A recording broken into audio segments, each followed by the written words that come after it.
We suffer from the shit. We end up in discourse arguing. Meanwhile, the people are pulling the strings and confusing people. That's what I'm saying. Hey, just a notice that we are live now, y'all. We are live, so let's keep the decorum. Let's keep this going. Can I make a comment after him?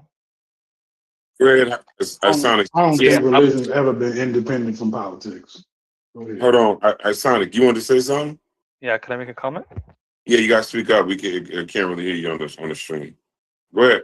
Is it any better if I speak louder? Yeah, go ahead. You get right there.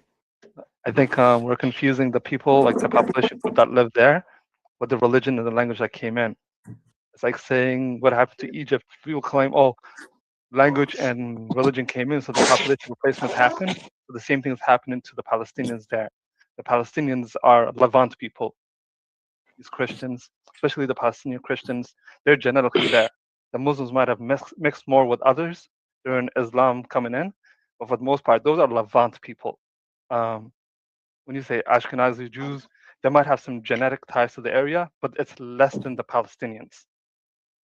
So we got to separate the religion and language and the culture coming into the place with the population group. I agree, Isonic, and that's why at the end of my statement, Let's move this to when you get a chance, True. I think he's back. I'll be very quick because Isonic's point was really short. I'll be quick. That's why I said at the end of my statement, Isonic, I could get into the history from like talking about the city states and all of that, but I can also get into the genetic history of both sides. The people we call Palestinians that practice Islam, as well as the Jews, whether they be Mizrahi Jews, Ashkenazi Jews, Sephardi Jews, all those people have a genetic history. I said that. They have a genetic history to the Levant. And they all have a claim to that land due to that genetic history, along with the archaeological history. So that's why I believe in a two-state solution, because both of those people have genetic ties to that land we call the Levant. And I think if anyone tries to argue with that, you're having a bad faith argument. Go ahead, Stu Pease. All right, thank you very much. Sorry about that a while ago.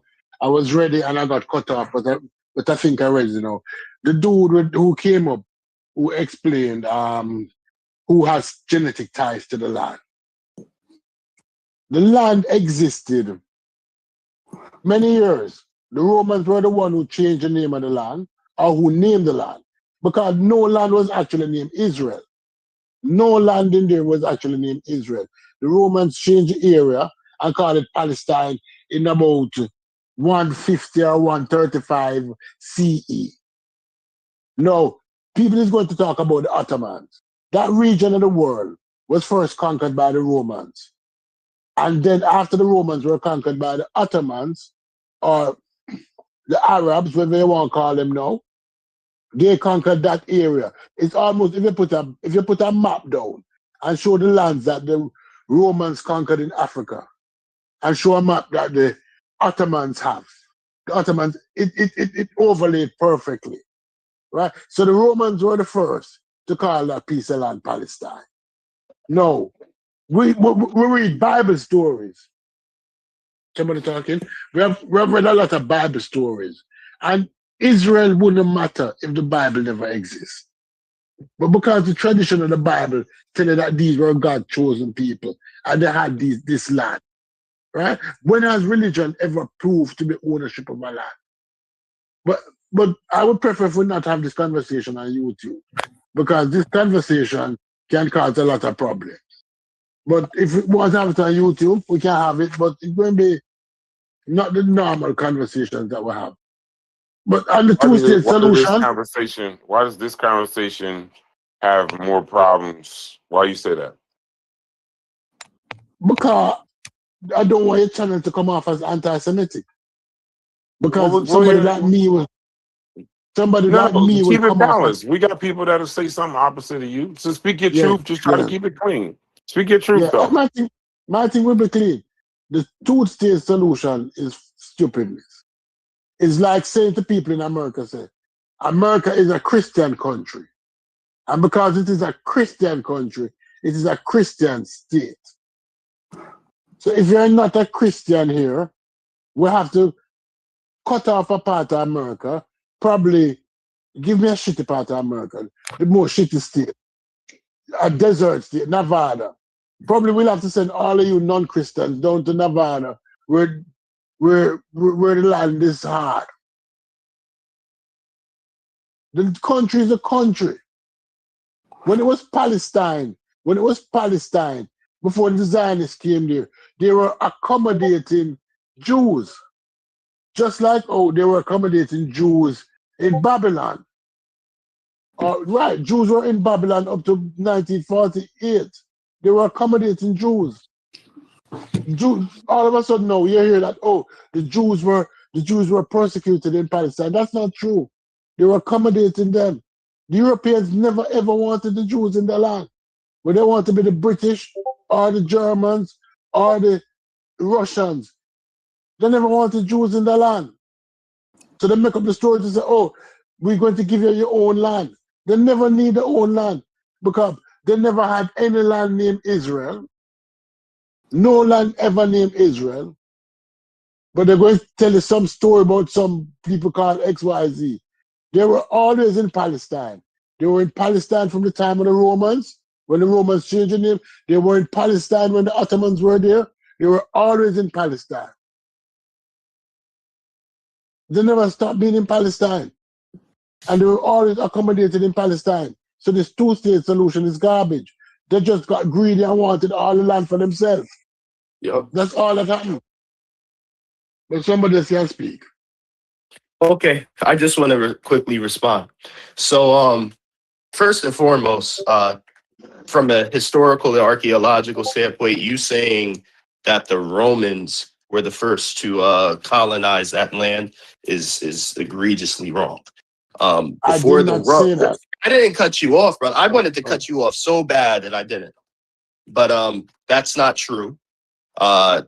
First and foremost, during the time of ancient Egypt, we know the land, the first name we have for the land to be the land of Canaan, right? So you have the Canaanites or the people of Canaan in the land. This is even documented on the walls of Egypt. Obviously, the Egyptians banged on them and took control of the Levant from the Canaanites, right? And then shortly after that, right, we have the kingdom of Jerusalem. You don't want to call it Israel, that's fine. But we have archaeological evidence outside of the Torah and Bible that prove that a kingdom of Israel and land of Judea existed. And then from that point, that kingdom of Israel, well, Jerusalem, got into altercations with the Philistines, right? The people we call the Philistines, who also had interactions with the ancient Egyptians as well. They were called the Sea People at times because they come from the Aegean Sea, those little islands in the Mediterranean directly under Greece. So the Philistines are not indigenous to the Levant. They come to the Levant and they start fighting and attacking what we call the Kingdom of Jerusalem. And the Philistines are the people that are documented to have been fighting David and Saul and Solomon biblically, right? That's like Goliath, for example, would have been a Philistine. But I'm saying even outside of the biblical story, we have archaeological evidence of these Philistines or sea people.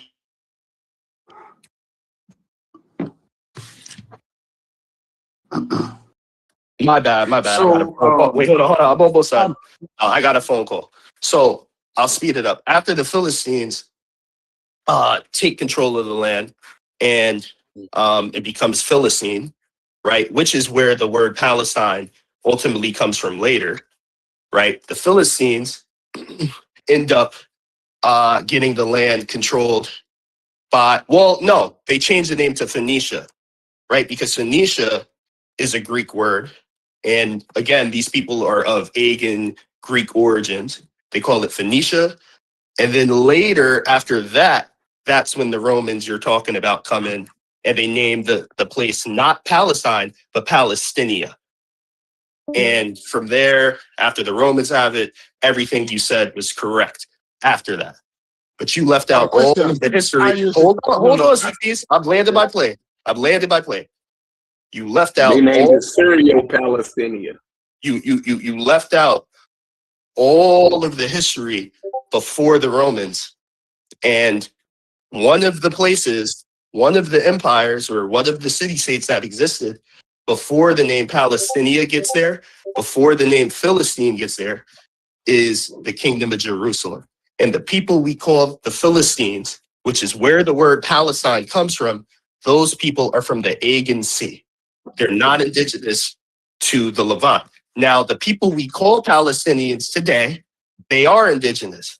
The people we call Jews today, they are indigenous. There's a genetic footprint to prove that.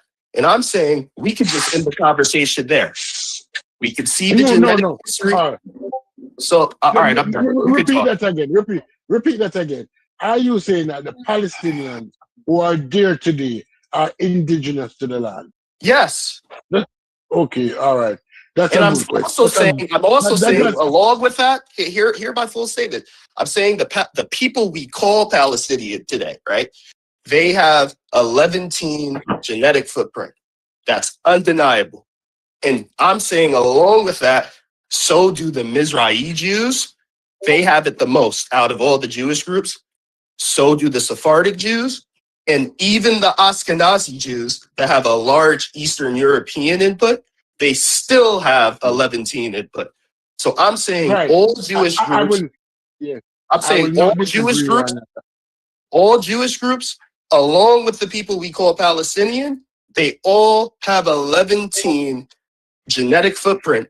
And the only differences they really have is, like you said, the religious differences. And I don't see a problem with having a religious state because no one thinks Saudi Arabia is problematic. That's a religious state.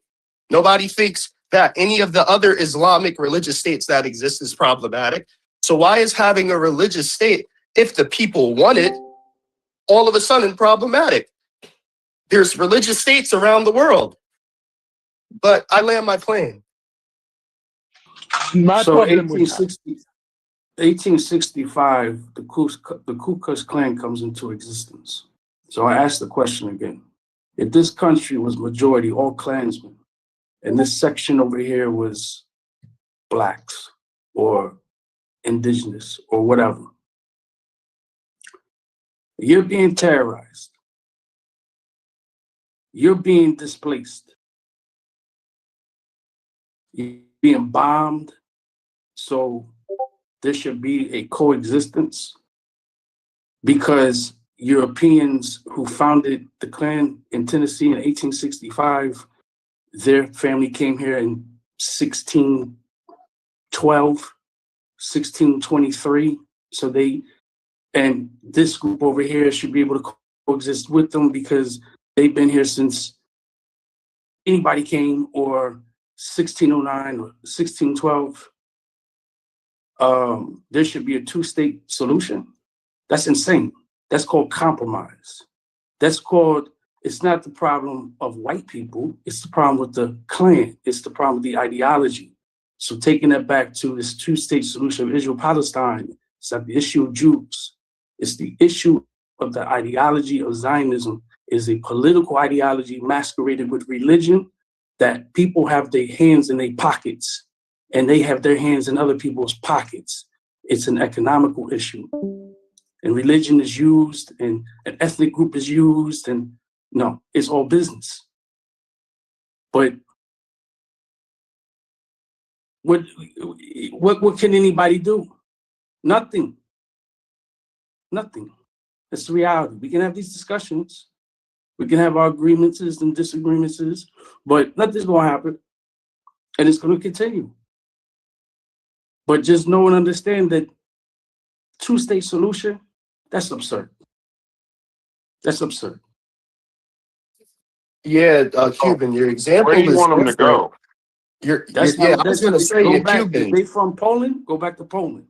Cuban, your example, go back to Spain. Cuban, your example is different because the white Klansmen in question, and even us black folk, we are not indigenous to here. We don't have any genetic ties to North America. Well, you do, no offense, but me as an African, North America, if my family's from Cuba. Oh, okay. Well, let's say the Americas. You have indigenous American genetics, right? So you have a claim to these lands we call the Americas, period. I'm saying these Klansmen and even us black people that were forced here, we don't. That is a Okay, so different. Hang tight, brother. Hang tight. The people in question. Hang tight. The people in question that we're talking about having a two-state solution for, they have genetic history to the land we're talking about. So when we're talking about giving the land back to the original people of the land, I'm saying both of them have genetic ties to that land. And if we're going to apply that across the board, I guess every African American is going to have to get their ass out the U.S. I guess every white person is going to have to get their ass out the U.S. It's a great So I'm saying the conversation, you just created a false duality. It's not comparable. These people have a let's throw religion out the window. Let's throw ideology out the window. Let's throw philosophy, politics, all of that out the window. Genetically, both parties we're talking about have Levantine components to their genetics. And I'm saying we could just leave the conversation there. We don't have to argue past that. That don't So make you don't sense. think That don't make sense. you really believe that a Russian, a Polish person, Right. a German, a British, because there's people in Britain that are Jews, right? You really think that those people have lineage, DNA to that area versus that they are individuals that adopted a culture and a religion subscribing to it, claiming to be Cuban. I'm saying me and you, we don't have to speculate about it. I could pull up the genetic studies. Hey, like we don't Let Gullah get in there. Let Gullah get in there. Gullah, you can get in there. Something? I would say even the genetic stuff is kind of, yeah, I understand the genetic stuff. Even when you said that Cubans have a lot of Cubans don't have a lot of Native American ancestors like that. It's mostly African and Spanish, you know, and European. Like Cubans only have 5 to 10% of Taino ancestry, which is the same amount of percent of ancestry of Native American that African Americans have, which ranges to only 5 to 10%. So that was a weak argument right there. While you talking about Cubans, you got like ties and this and that. See, some African Americans got ties to that. If you talking about genetically, 5 to 10% of it. So that's kind of weak. Yeah, so I don't know. I think you're saying about Palestine and all that, but that analogy you made about Cuba and African America, that was a weak genetic argument. Yeah, but Gullah, we have to be a little honest that when we look at the broad conformity of the genetic output of African Americans on average compared to the average Cuban, you are going to see. You can't compare that because you're talking about black people in a country. You got to talk about the whole America. Cuba's a country. You talking about black Cubans in between African Americans? That's one thing. Black Cubans have Gullah, I didn't say Gullah. Wait. This is what I'm saying. We gotta be fair. Gullah. I know the conversation is a little personal. I know the conversation is personal, but this is where we have to add context to who I'm talking to. I'm not talking to somebody I would consider a black Cuban. And I didn't use the word black Cuban. I said Cuban, and I'm talking to Cuban Crisis, who I don't look at as a black Cuban like I would look at you as a black Cuban. I didn't say he was a white Cuban. What did I call him? I said you're probably indigenous. How are we in Cuba? Why are we talking about Cuba? Yeah, and like you know what? Fine, Gullah, you're right. Gullah, you're right. I'm saying you compare the whole Gullah, you're right. You can't compare the whole country with one ethnic group. Okay, Gullah, you're right. The point is simply the people we call Ashkenazi Jews, the people we call Sephardic Jews, the people we call Mizrahi Jews. Yes, Ashkenazi Jews out of those 3 Jew groups have the highest component of Eastern European. Some of them have it up to 60%, right? But at least 30 to even sometimes 40% of their genetic history is Levantine. And then when we get to talking about and then when we get to the Sephardic Jews and the Mizrahi Jews, their Levantine component is even higher. So what I'm saying is, these people, it's not a situation like African Americans where it's only 5% indigenous American. They're not only 5% Levantine. They're somewhat of 30 to 40 to even sometimes 50, 60% Levantine. What's confusing people is one side of these Levantine people is calling themselves Jews, the other is calling themselves Muslims, the other is calling themselves Christians. But when you look at them on a genetic level, they all share a history to that land, genetically. And I'm saying, why are we ignoring that? I would say one group has higher percentage of Levantine ancestry. The other group is coming in from outside, and what they're doing is population replacement. They're trying to push people out. Yeah, I'm saying it's a lot of people other than Jews that have Levantine ancestry, other than the Jews. They ain't the only ones that have it. But the two highest groups, the people that are there, because people act like people act like every single Jew that was in the land we call Israel and Palestine, that all of these people are coming from Eastern Europe. All of these people are coming from North Africa. Some of those Mizrahi Jews have always been there. And the Mizrahi Jews make up 50% of what we call Israel. Israel is like 50% Mizrahi and like 50% Ashkenazi. Can I speak now? Let's speak peace though. And what was that voice? Who was that other voice that was talking? That's me, man. What is True is talking about? Oh, Thunder. Yeah, okay, what's going on? Hey, let's do peace. Hold on. Wait. Let's do get his shit in, and then you and Thunder, y'all go to the middle of the cul-de-sac. Go ahead, Stu. Okay, all right. I will agree with you that those European Jews do have a connection with the Babylonian Jews. I choose the Babylonian Jews and the Palestinian Jews. They do have a connection. They do have a relation. It might be a distant relation if you call it out, because they left out approximately 3,000 years ago. Thank you, Supies. I appreciate that. Thank you. They left out. No, I speak true. They left out 3,000 years ago, but they're distant cousins.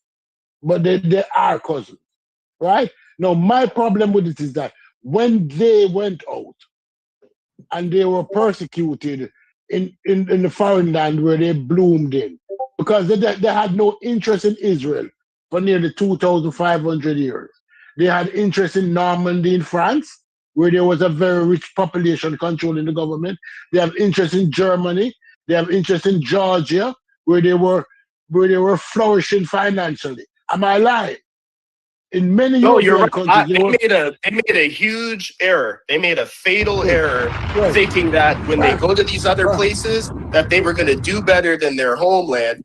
They end up getting persecuted in these new lands, and then they want to come back. No, you're not going to say it that way. They went into these lands and they become very greedy because of something called usurage. What is usurage? The usurage is the practice of lending money with interest. Right? Yeah, hello. Right. Beautiful. It's amazing how fast you code switch. That was crazy, like, right? You heard that? The most diabolical shit I just heard in my life. That nigga just went from good morning, beautiful. Hello. You got your white man came in there. Hello. Get the fuck out of here. This nigga went from out walking down to greeting. Get the fuck out we have good morning. Hello, Sandy. How was your morning? Is your argument true? Yeah, what's up, Thunder? What's up, Thunder? My apologies. My apologies. Let me just finish what I was saying. No, these Jews went into these lands, these European lands, and they became very rich and they became very greedy. if you read Shakespeare, there's a nice Shakespeare book that defined how the Europeans at that time see the Jews, right? Was it the Merchant of Venice, where the Jews were looked upon like Shylock, as greedy. As a result of that, they were persecuted severely, especially in Russia. If you're interested to find out how they're persecuted in Russia, read Fiddler on the Roof. Read that book. It's a fiction, but how the Russians view the Jews. As greedy, as cunning, as conniving, as operating behind the back. So pretty soon now, all of these countries started to contract the Jews, pushing them into special areas, what we call ghetto. Because ghetto is not a black term. Ghetto is a Jewish term for places where other cultures will push Jews to live in. But then they say, then they change the argument and say, these are not ghettos, these are Jewish ghettos. So they start differentiating ghettos, though, just like when the Americans decided to push the African American in a special area. Elvis Presley came with a song, the song "Poor Little" was born in the ghetto. When Elvis Presley re-sing that song, right? Ghetto was not a term for black people. It was a term for Jewish people because other people see them. So what they did know, they went to England at the time and they said, listen, we realize that we have a problem here and we have been persecuted, because Adolf Hitler wasn't the first one persecuting them. Adolf Hitler was the one that did the most damage. But the Russians were killing Jews by the thousands, by the tens of thousands. Everybody was killing them and persecuting them. Right? So now they're going to this. Hey, we gotta let Thunder get in. And by the way, Thunder, I'm sharing your screen on the stream if you don't mind. Right. Just letting you know. Right. Then they weren't making it up then. Then they actually, it might have been their fault, but they were actually getting persecuted. No, I'm not saying that it is their fault. I'm not saying that it's their fault. What I'm saying is that when they decide, because Palestine was always open to them.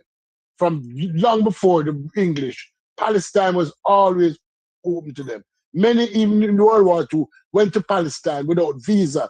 And the Arabs in Palestine opened the doors for them. And you cannot deny that. When the Americans were turning back ships, when the English was turning back ships back to Germany, it was packed with Jews, with Polish Jews. The Palestinians were opening the door and said, come, we welcome you. The problem with the Palestinian thing is that when they went into Palestine, they got greedy. Come on, Stu, you guys got to lay your plane soon. Let me land. Yeah, they got greedy. I said, listen, you're welcoming us into your house, and we're going to take it over. That's what they did. But I finished. That's not a bad. That's not a bad. Who uncorked that whiskey bottle though? All right. Good morning, everybody. So, let's use context, man. So let's. I think we got to reset stuff. I think the argument is already the indigenous, right? So we got, according to ChatGPT, the modern Palestinians are generally indigenous to the land, right? So we got that. But also Canaanites, Israelites, Philistines, Romans, Byzantines, Arabs, Crusaders, and Ottomans have also inhabited the land. We have most historians agree that many modern Palestinians descend from people who lived in the region during Byzantine, Roman, and earlier periods. There was no large-scale population replacement. Okay, so we got all that. But at the same time, Jewish people also have ancient roots in the land dating back to over 3,000 years. Both Palestinians and Jews trace historical connections to the same territory. So, Truist, I hear your argument, but I'm still going to say that generally, it's I think it's this right here, man. That war, them defeating the Ottoman Empire, created all this. So if you want, I guess, Palestine to be free or whatever it is you're arguing, yeah, I mean, you're gonna have to defeat Israel at this point. So, and that No, ain't bro. gonna happen. Wait, Thunder, I'm not Listen, saying Thunder I don't know want the Israel argument. to be. Yeah, Thunder, my argument is I'm pro two-state solution. I'm pro. I think Israel deserves to have a state because of their history to the land, and I think the people we call Palestinians also deserve to have a state due to their history to the land. That's right. my Yeah, position. I agree with that. Can I ask No, something? no, I don't agree with that. Can I ask both you and Thunder a question? Who was the Thunder, person that said, "Can I say something"? I don't know. I wanted to Thunder, was me. are you American All right, first? well, let's do P's, and whoever said that, go right after. Go ahead, Stu. Thunder, are you American first? Yes. No, Isonic was Do- trying to talk. Isonic was Yeah, trying to talk. Yeah, Isonic, go next. That's all I want to know. If you're American first, I'm I'll American tell you my first, yes. argument when my time come out. Okay, go ahead, Isonic. All right, thank you. Truest, I agree with you at some points, but what I'm confused about is this. Why are you fighting so hard for the Israeli Jews who are dominating the area, who are not the ones who are being oppressed right now? They're the ones who are actually destroying the idea of two-state solution. Not only do they have most of the land, they also have settlements, and they're pushing for more settlements in the West Bank and in Gaza region. So they're the ones who are destroying the two-state solution. They're the ones who are trying to control the whole region. Like, it seems like you're fighting for them rather than trying to understand the balance of what's going on. I'm confused. It sounds like to me you're accusing me instead of asking me. You want to ask me because I could answer. Like to me, I'm not pro that. I'm not pro expansion of the state we call Israel. I think what they had initially was good enough. I'm not a proponent of them continuing to expand their borders even further. I clearly said in the beginning, I'm not pro genocide on either side. I'm not pro the US giving Israel weapons to kill innocent women and children in Gaza. I'm not for that at all. I'm not for it on the other end either. I believe both parties should have a state where they have their own autonomy, their own sovereignty, and should be able to coincide and live how the majority of the people that have their religious belief. Because at the end of the day, personally, I feel as though if you go far back enough, these are the same people genetically. But because one of the groups, which is the Jewish groups, left out some centuries ago and went all of the places they went, they ended up mixing with other groups. But at the end of the day, these are distant cousins that have different ideologies and religious beliefs. So I believe both should deserve to have their own autonomy. I don't agree. And I just want to be clear again, I saw it because I kind of said it earlier, but I want to be clear. I am not pro Israel expansion. You already said that. So I am a pro Israel expansion. I'm pro anybody expansion if they got the power to do so. Wow. If Palestine, yeah, I don't agree with that. Just for the record, my brother, let me talk. You done dominated. We heard you. Now, the same way that America expanded, with California and Texas and Arizona, we expanded by force. And if Palestine, same thing with Russia right now. Russia is expanding by force. They're getting at least two. I think at the end, the only thing that's going to end this war between Russia and Ukraine is Ukraine are going to have to agree to cede property. It just ain't. There ain't no other way around. What? Do you understand where you're at in the conversation right now? Nigga, you realize you just got up here and said you like pro-oppression? You know that? Yeah. Logic, will you shut the hell up? No, I'm asking you a serious question. Do you understand that's the position that you actually just took? Are you under the impression that I don't have enough common sense to know what the hell I'm saying? I'm just making sure that you got enough common sense to know what the hell you're saying. No, you just cutting me off. That's what you're doing. That's all you're doing. You cool with that? Were you cool with the statement, just like how I said it, that you actually pro oppression? You cool with that? What do you mean oppression? I'm pro power. I'm pro. Yeah, you think power is? What you mean? What I think power is? How do you obtain power without oppressing people? You cool with that? Yeah, I'm cool with it. If you got the power to do it. Hey, Logic, it's safe to say whatever you was trying to like find in his soul, he's already found it, brother. He's where he at. No, I just wanted him to say it in plain English. Well, okay. I just want to. He said it in plain English. Go ahead, continue your. Let me finish. This position is more in line with like. But let Thunder finish. Yeah, but I don't need nobody to damn give a synopsis of my opinion, bro. Y'all be quiet. I ain't talking about you. Be quiet. Again, if you got the power to expand, expand. If ain't nobody there to stop you from doing it, do it. Why not? You got so many. When you look at, I've already given an example. We did it. America did it. You don't hear nobody in America crying about, oh, we need to give California back because we took it by force. Oh, we need to. I believe that. I know you do it, but how many people? We complain about how America goes about its power all the time. All the time. No, you don't. No, you don't. You ain't never complained about America and the Alamo. You ain't never complained. You better be quiet. You lying. You a straight liar. You ain't never complained about the Mexico War.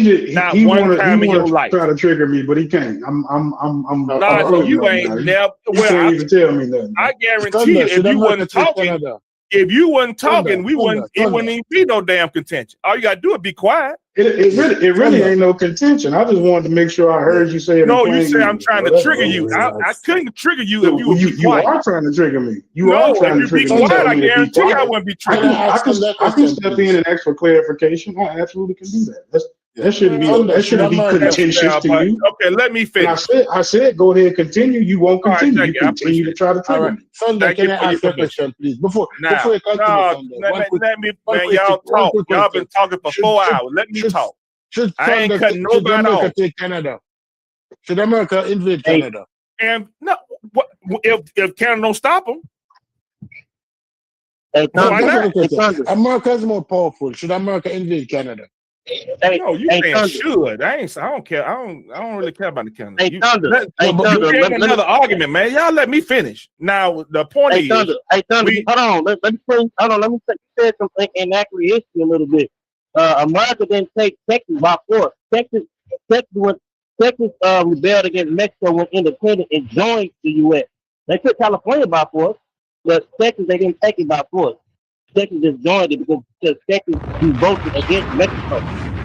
You said so long as history together. All right, you saying that? We'll come back to that. Now, my point is, expansion is a part. When you looked at what was that? Ghana expanded, right? When they had their empire going, you had Rome expanded. That's a part of life. The big bank gonna take little bank every time. No, ain't no getting around it. So when you saw Israel about to do it right now. When you flatten that whole what do they call it? The Gaza Strip? I mean, it ain't nothing there now. So when they get it cleared out in probably 10 to 20 years and rebuilt, you think that's gonna be Palestine? No, it's gonna be Israel. So that's how this works, man. It ain't about being oppressive. I don't care about that's ethics. I don't care about all that silly stuff. I'm talking about power, bro. They got the power to do it. Ain't nobody gonna stop them. Ain't nobody gonna stop them. Ethics is silly. Ethics is silly. So are you anti-ethics? Oh, I was saying just when you thought you would never hear nothing and an argument about expansion, and you gonna try to bring up ethics when we talking about power and expansion. Bro, that don't play out. So you don't believe in war crimes at all. You don't believe in war crimes at all. No, I don't believe in war crimes. No. Wow. Russia is putting in that work. they about to take over at least probably 20 to 25% of Ukraine. Matter of fact, they took Crimea under Obama. All this stuff, they have been expanding for the last 10 years, 15 years. That's what they're doing. So you're definitely okay. Matter of fact, if you want to talk about expansion, look at NATO. How big is NATO gotten in the last 40 years? They're expanding. Everybody expanding, bro. That's the only reason we got this war in the first place, is because they try to keep expanding eastward. NATO was expanding eastward, and Russia told them, hey man, y'all need to stop, because if it hit our borders, that's it, we done. And then guess what? Ukraine tried to file to join NATO, and then I think it was 2 to 3 years later, that's why you got this doggone war, because it's expansion. Everybody expanding, man. Ain't no ethics involved in that. You need some Naeem Akbar in your life, dog. Well, this the fuck. But The dude just verbatim. Thunder just verbatim recite everything that Fox News is saying. Thunder don't understand policy. If him say big bank take liquor bank all the time. Thunder needs some Naeem Akbar, yo. That's crazy. That's wild. And let me get this right. He definitely said he's okay with expansionism and taking over people and all. He said that, right? Yes. Yes. He clearly. Your name is Thunder, the son of Satan. That's what I'm gonna call Okay, that's fine. No problem. I'll take That's crazy, bro. No problem. That's y'all argument. That's y'all argument against what I said? Yeah, respond to the message, not the people. Thank you. You want to attack me? That's fine. That's silly ad hominem ridiculousness. That's fine with me. But you ain't gonna retort nothing I said, nigga. Well, actually, if you would like, I would. Well, here's the thing. Let me just a quick public service. This is not an echo chamber, bro. Everybody ain't gonna agree with y'all, and when they don't agree with y'all, when y'all throw ad homs at people that don't agree with y'all, you make your argument weak. Respond to people's message, not the people. We're gonna have a lot of people in this Discord that don't agree. That's why we got good conversation, not an echo chamber. And if anybody wants to share their screen, I'll put it up on the stream so that the chat can see what we're talking about. And Astro, stop talking shit in the chat. Get in here and talk. Go ahead. Yeah, I just had a question for the truest. So I just want to know, what language did the Sephardic Jews, Mizrahi Jews, and the Ashkenazi Jews spoke 200 years ago? If you're still there. Yeah, I'm here. Yeah, what language? What language? Wait, hold on. Hang tight. So to answer that question, right? Yeah. As I'm sure you know, Mizrahi Jews cover a wide range of area, stretching from the Levant to the far Middle East, right? Sephardic Jews. What language did they speak? Bro, calm down. The Sephardic Jews, they stretch from one side of North Africa all the way to the other side to Southern Europe. And then the Ashkenazi Jews, they stretch over a wide range of Eastern Europe. Because you said that brother, hold on. So what language did they speak? I'm asking you a question. What language did they speak? I'm trying to answer your question. Because these Jews lived in a multitude of different lands, even amongst those three types. Depending on where they were, they would have obviously spoke the language of the land. So they spoke Arabic from the Mizrahi Jews. They Some spoke of them. Arabic. Is that right? Some of them, yeah. They didn't speak modern. So how old is modern Hebrew? You said they have indigenous claims to the Middle East. How old's modern Hebrew? What does that have to do with them having genetic history? What does linguistics? Wait, time out. What does linguistics? No. Wait, time out. I don't speak a West African language. I don't speak a West African language, but does that mean I don't have a genetic history to West Africa? Could you go back after 2,000 years and say, look, this is my land, get the hell out, to people that have been there for how many thousands of years? Probably 5,000 years. Because of what happened. I'm trying to answer your question, brother. I feel like you're being attacked. I know the answers. I want you to tell me, because Because you're saying that they have Do you want me to tell you, or do you want to tell? Do you want me to tell you, or do you want to just talk at me? Because I can mute up. No, you can just get it out. I think you answer me. All right, so let me talk. Do me a favor. Truest, mute your mic. Astro, you know the answer to the question. Just make a statement versus a question. Okay, I'll make a statement. So the Mizrahi Jews have been living there with Muslims, Christians. They had no problem. That same goes for the Sephardic Jews. The Ashkenazi Jews are European. They didn't speak ancient Hebrew. So I'm just confused when you were saying that they have an indigenous claim to Palestine. And if you look at genetics, if you want to look at genetics, I think Stupies were saying they were Arabs, but Palestinians are not genetically Arabian. They sit a little bit further towards sort of the Mediterranean. They have the purest indigenous DNA, and that would be Palestinian Christians and Sumatrans. Yeah, nobody called them genetically Arab. No one called them genetically Arab. If someone called let them finish. Truest. Let them finish, brother. So if you go back 100 years, what was the Jewish population in Palestine? 100, 200 years. It was like 3%. What you say?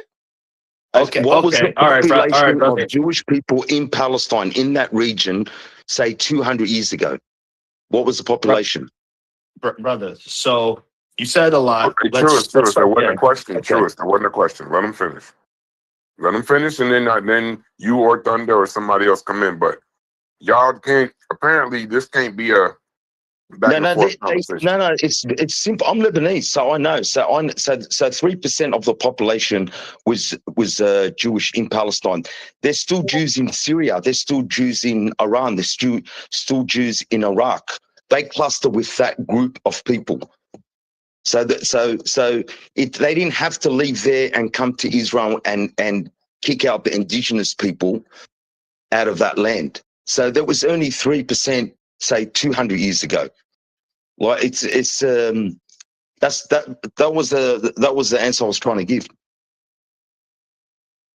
And that's and chat now, what do you GPT support? Okay, let me respond. Hold on before we move on. I'm trying to moderate this as best as possible. Everybody gonna get a chance to speak. But I got a question for you, Astro, before we move on. Yeah. Do you support a two-state solution or a removal of Israel from that land? No, you can't remove Israel. You can't remove people. They do have a What genetical connection. What do you support? No, I support one state. All Jews, Muslims, and Christians all live together in peace because they are all together in peace and equal rights. Every single person has an equal right. There's no difference between a Jew, Muslim, or Christian. Okay, let's move on. I appreciate that. I'm glad you came in here. I second that solution also. That's the solution. The one-state solution with everybody living in peace? Huh? Hold on. That's fine. Thunder, what is your solution? Is it one state or two state? Yeah, I just said it. That's what everybody. Oh, you go pro-oppression. No, I ain't pro-oppression. Israel need to expand, take over that whole area, and then everybody live in peace. That's it. So how's expand where? Thunder, expand where? Stop. Wow. Stop. Thunder. If the controversy in the statement that you're making, though, is it when you say one state solution, it sounds like you're saying what they're saying, but they're not saying Israel take over the whole thing and make it a one state solution. They're not saying that. You're saying something different than what they're saying. That's just so we clear. So I know because you was like, I'm saying the same thing. You're not. You're saying something different. Well, okay. In regards to one state, I guess maybe we agree. But the methodology, maybe we disagree. That's fine. Yeah. Perfect. That's a perfect answer. Who was next? Me. I'm next. I'm next. Okay, Stu and then True. Please not turn this into a genetic go ahead. We'll get some Stu and some True. No, I just wanted to say that. One of the two. Hey, that wrong. That's all I wanted to say. Go ahead, Trey. Stu, he said go True, and then after that, we're going to go Stu. Okay, so the brother, his position of saying he doesn't feel like even Jewish people should be removed from the land at this point, I respect that. I commend that, right? But this means that you have a population of people that want, right, to have a religious state for their religion, which are the Israeli people that you're saying even shouldn't be removed at this point. And then you have another population of people, predominantly the people in Gaza, but you could say all of Palestine as well, that they want to have a religious state as well. So I'm saying if we're not removing either of these people, which we both agree is wrong to remove either of them, we have to be able to allow these people to have autonomy to run governments in the way they want to run them. So this is why and my position isn't radical. This is the mainstream political position across the board. Two-state solution is the solution because of that reality. The majority of Jewish people in Israel want to have a religious state, and it would be the one and only Jewish state in the world, in a world that has so many Islamic states. So I do believe the Palestinians should be able to have an Islamic state as well, because that's what the people of Palestine want. So that's why I'm pro two-state. I disagree with you. Firstly, you said that they need their religious law, but if you look at a country like Lebanon, okay, Christians can have their own laws and Muslims can have their own laws, and so that really doesn't make sense. That's the political system. But Astro, that is the political system that the Lebanese people decided they wanted for their land. I'm saying when we look at it, hold on, brother. I'm saying when we historically look at how the people of Palestine have voted and supported politically throughout the 2000s for what they want their country to be governed like. And then when we see how the Israeli people have done the same, we clearly can hear the voice of both sides and what they want. And what they want, unfortunately, on both sides is a religious state. You can't deny that the Israeli people want a religious state. He said Palestinians want a religious state. I think you're making that one up. I'm making it up. Brother. That's literally how Hamas is formed. No. Because there's Palestinian Christians. Hamas is a political party. You know Hamas is a political party, right? You should read more, my friend, because if you look at history, is Hamas a political party? Have always given Jewish people their own rights and their own political. Yeah. Okay. No, he doesn't know what he's talking about. Yeah, I know I don't. Can you just answer this question? Is Hamas a political party? What's Hamas got to do with it? We're talking about Palestinian people. There's not everyone in Palestine. Because I'm telling you why. I'm telling you why. Because a lot of people ask Astro. You asked the question. You asked the question. Let me answer why. Most people, because of how the media portrays Hamas, only see Hamas as a terrorist group. Wait, hold on. Brother. How many Christians in the West Bank? Jesus Christ. How many y'all can't have a back and forth. One at a time. How many Christians in the West Bank? How much Christians live in the West Bank? Palestinian Christians. Please don't ask them no questions. So it's not going to answer. Y'all can't talk back and forth. Y'all keep asking questions, but y'all can't. I'll just talk. Since it's my turn, I'll just talk. I won't ask questions. Just trying to be charitable. If you look into the history of the formation of Hamas and the conflict they were having with the larger Palestinian group that controlled the country in the beginning of the 2000s, Hamas gains control of Gaza because the people of Palestine supported Hamas, which was a political party. It's a political party. Of Gaza, not the West Bank. Brother. The people of Gaza. You got to correct this. Brother. Not the West Bank. I think you might be just a tad. I know you invested, Astro, but you gotta let them finish, bro. Yeah, the people of Palestine supported Hamas as a political party and movement because Hamas's political stance is having an Islamic state. They want an Islamic state, and that's what the people of Palestine pushed for. What's that? That's finish. But anyway. And you're playing, True. So I'm saying it's very clear what the people of Palestine politically want. It's very clear what the Israeli people want. And if we are not going to remove one of those groups, a two-state solution is a way to give both sides the state they want.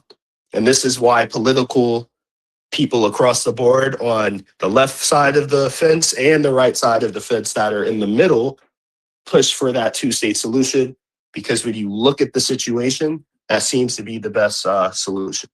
But I'm done. All right, peace out. Go ahead, Astro, or somebody else want to get in? I just want to ask something. So I put in the live chat a video of a rabbi that wants the return of a Khalifa, right? So again, I think this is what's being overlooked, is that one state, the Zionists gotta go. Not Jews, Zionists, because Jews there have an issue with Zionism. And I don't think you're understanding this.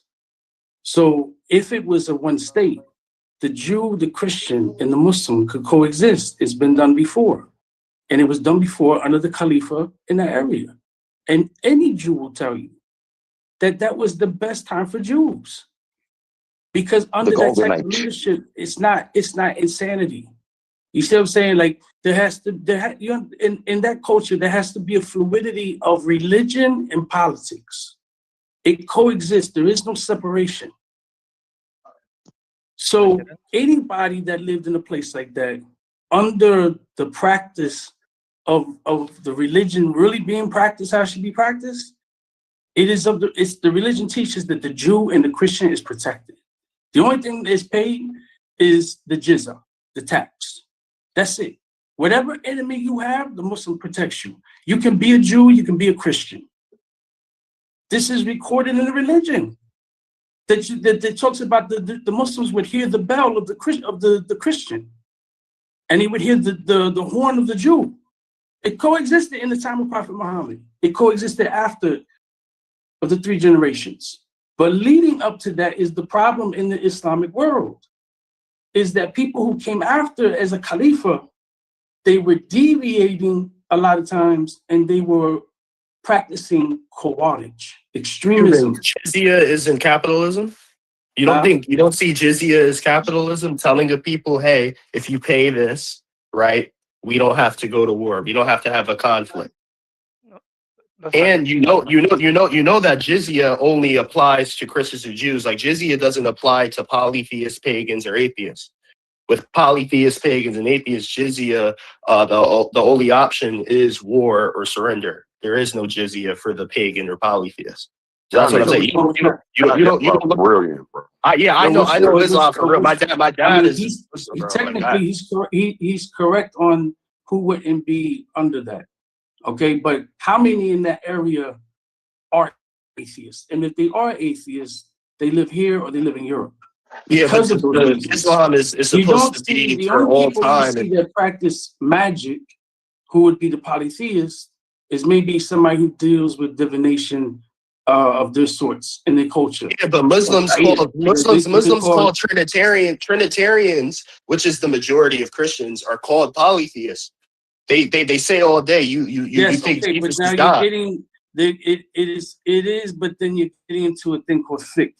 So then you would have to get into the technicality, because what you're saying. So that means the majority of Christians. Hold on, Trost. Cuban, in plain English, what's your solution? Solution is a one state that is governed by Muslims, and that you can be a Jew and you can be a Christian. Wait, what'd you say? A one state would be an Islamic state where the Jew and the Christian will coexist and practice the religion. By paying jizya, right? But you said governed by Muslims. Yes. Yeah, and the way we coexist is by paying jizya, right? In some cases, they would probably allow non-Muslims into political. But Cuban, you are anti-capitalism. Hold on, Trost, because he only gonna argue with you. I'm just trying to talk to him. Just give me a second. So if you want it to be governed by Muslims, then my question to you is this. You know how we always talk about changes of governments for countries? Mm-hmm. How do you get to a point where it's one state governed by Muslims between Israel and Palestine? I know you say that that's what you want, but that don't even, I'm not going to tell you. Do you think that's even realistic? Because it's not Jews would have an issue with it. It's the Zionists that would have an issue with it. Yeah, but when you keep doing this Jewish and Zionist thing, I understand what you mean, the people versus the political belief.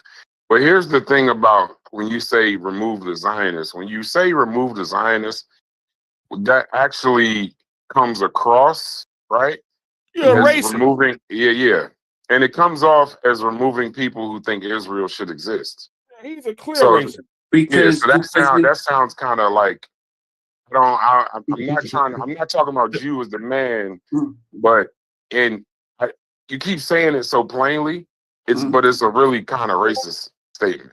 It's not racist because Zionism is an ideology. It's not a people.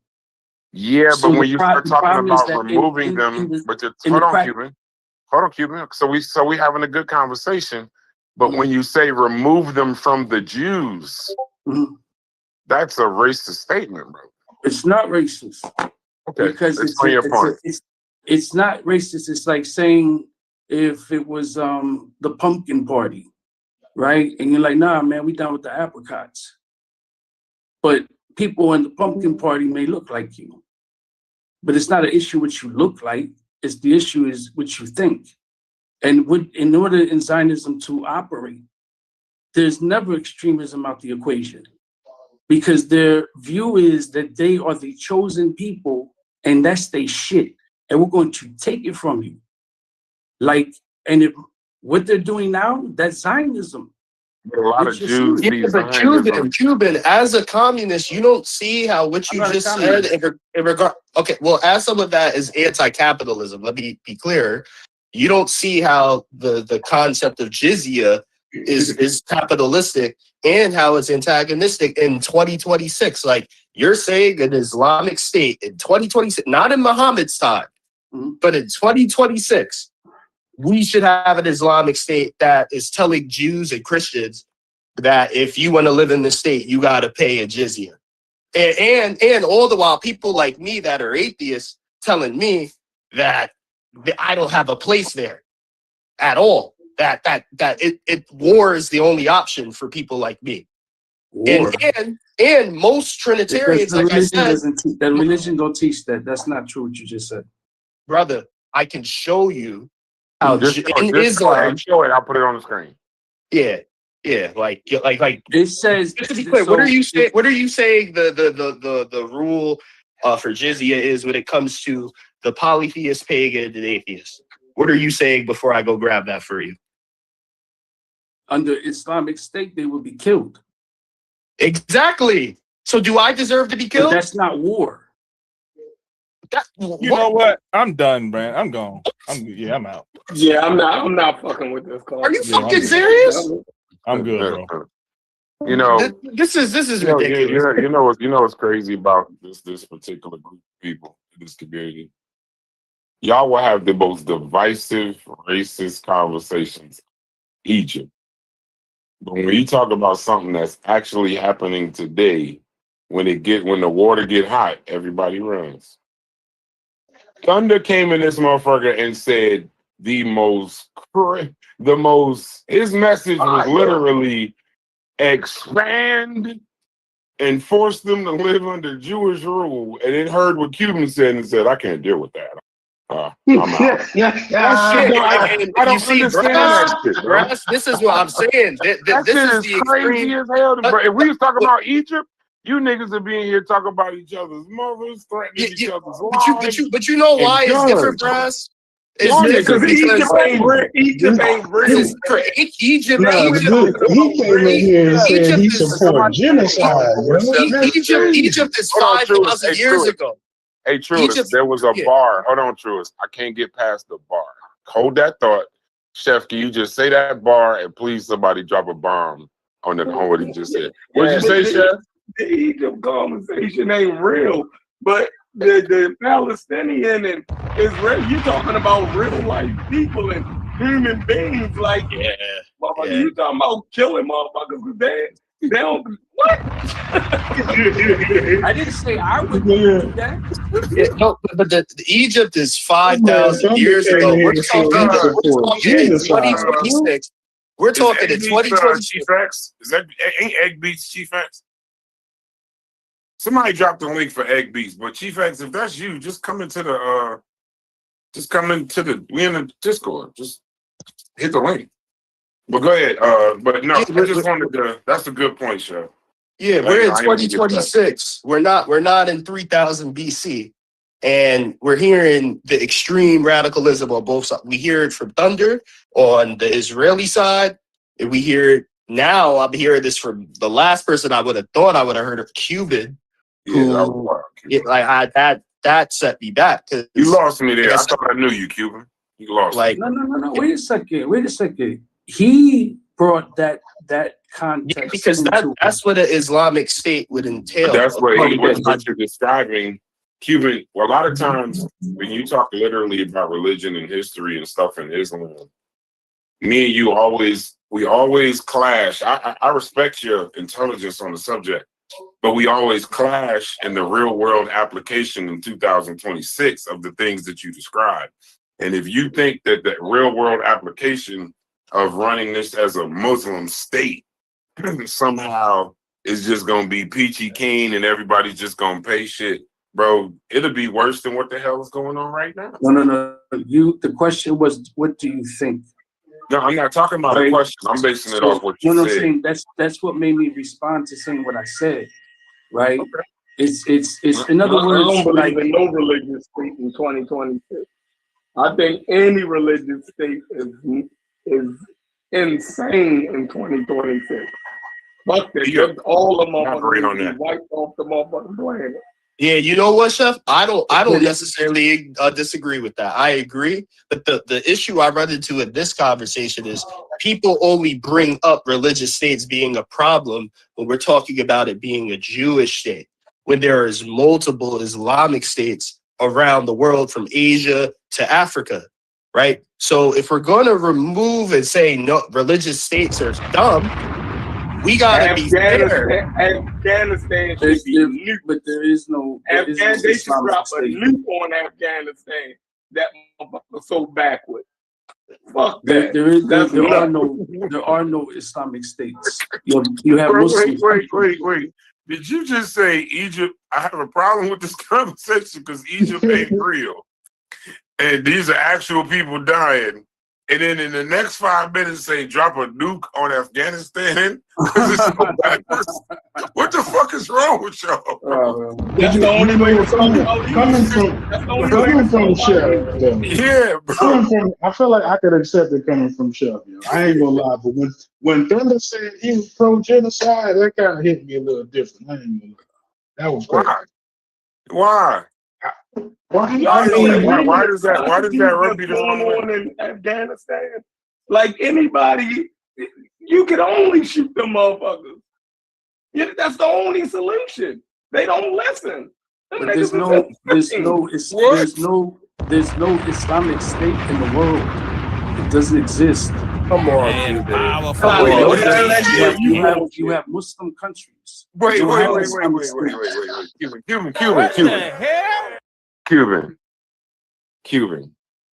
Cuban. There are Islamic states. No, they're not.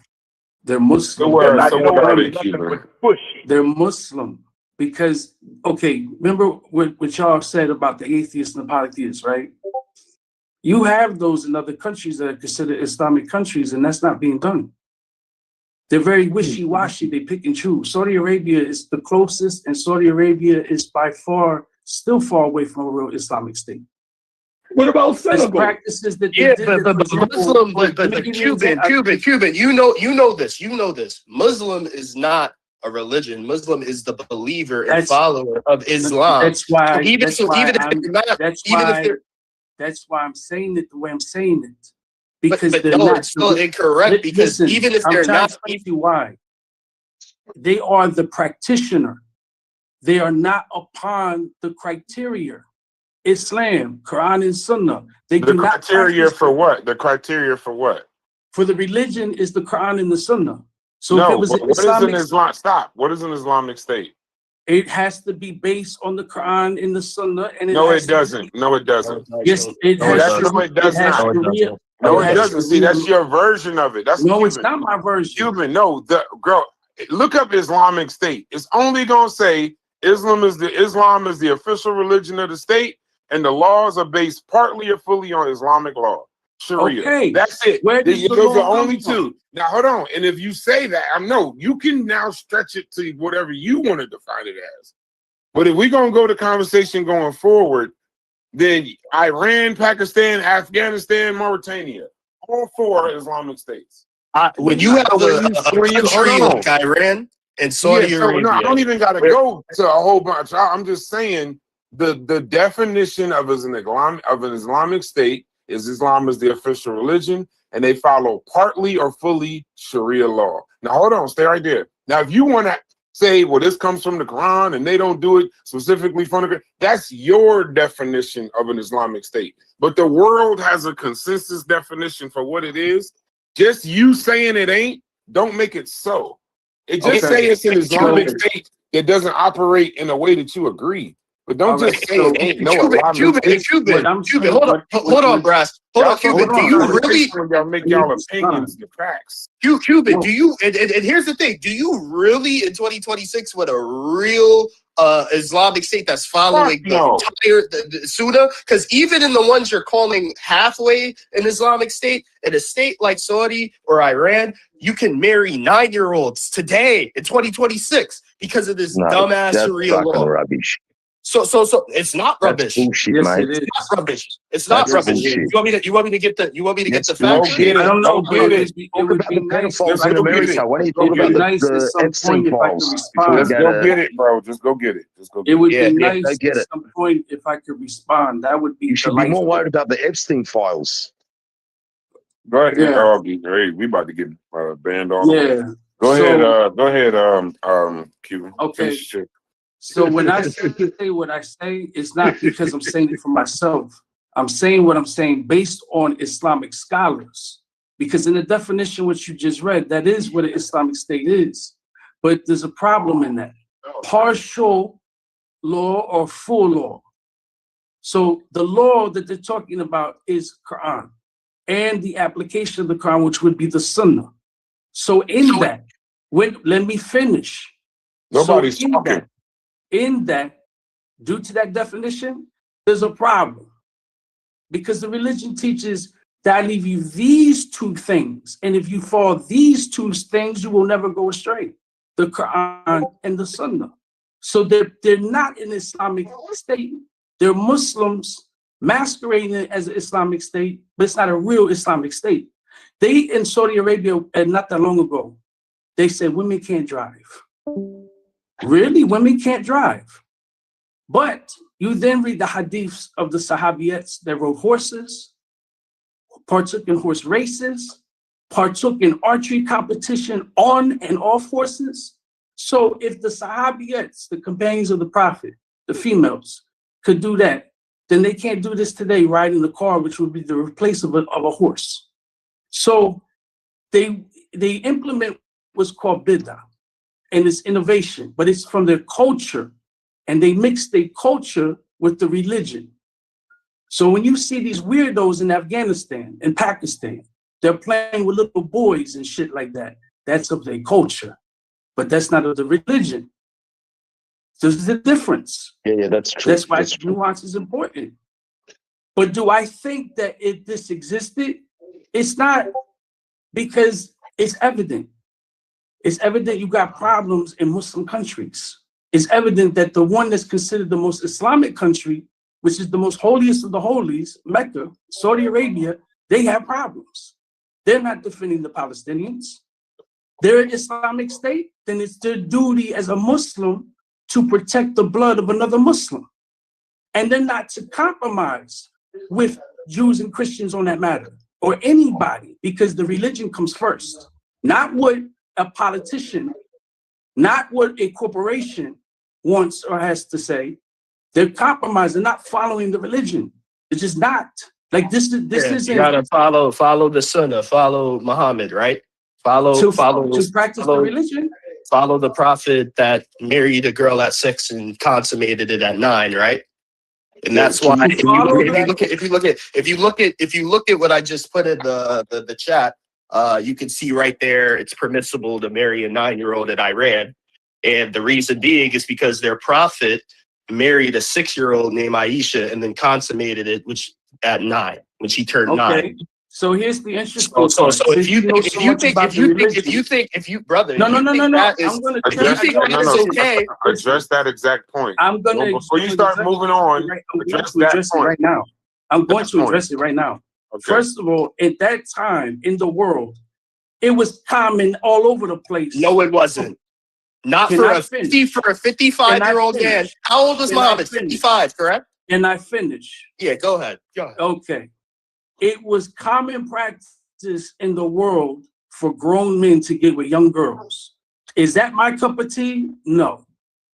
In this country, my adopted mother's grandmother, who was born in South Carolina, she died at 98 years old. In this country, married at 12 years old to a 36-year-old man producing 6 children.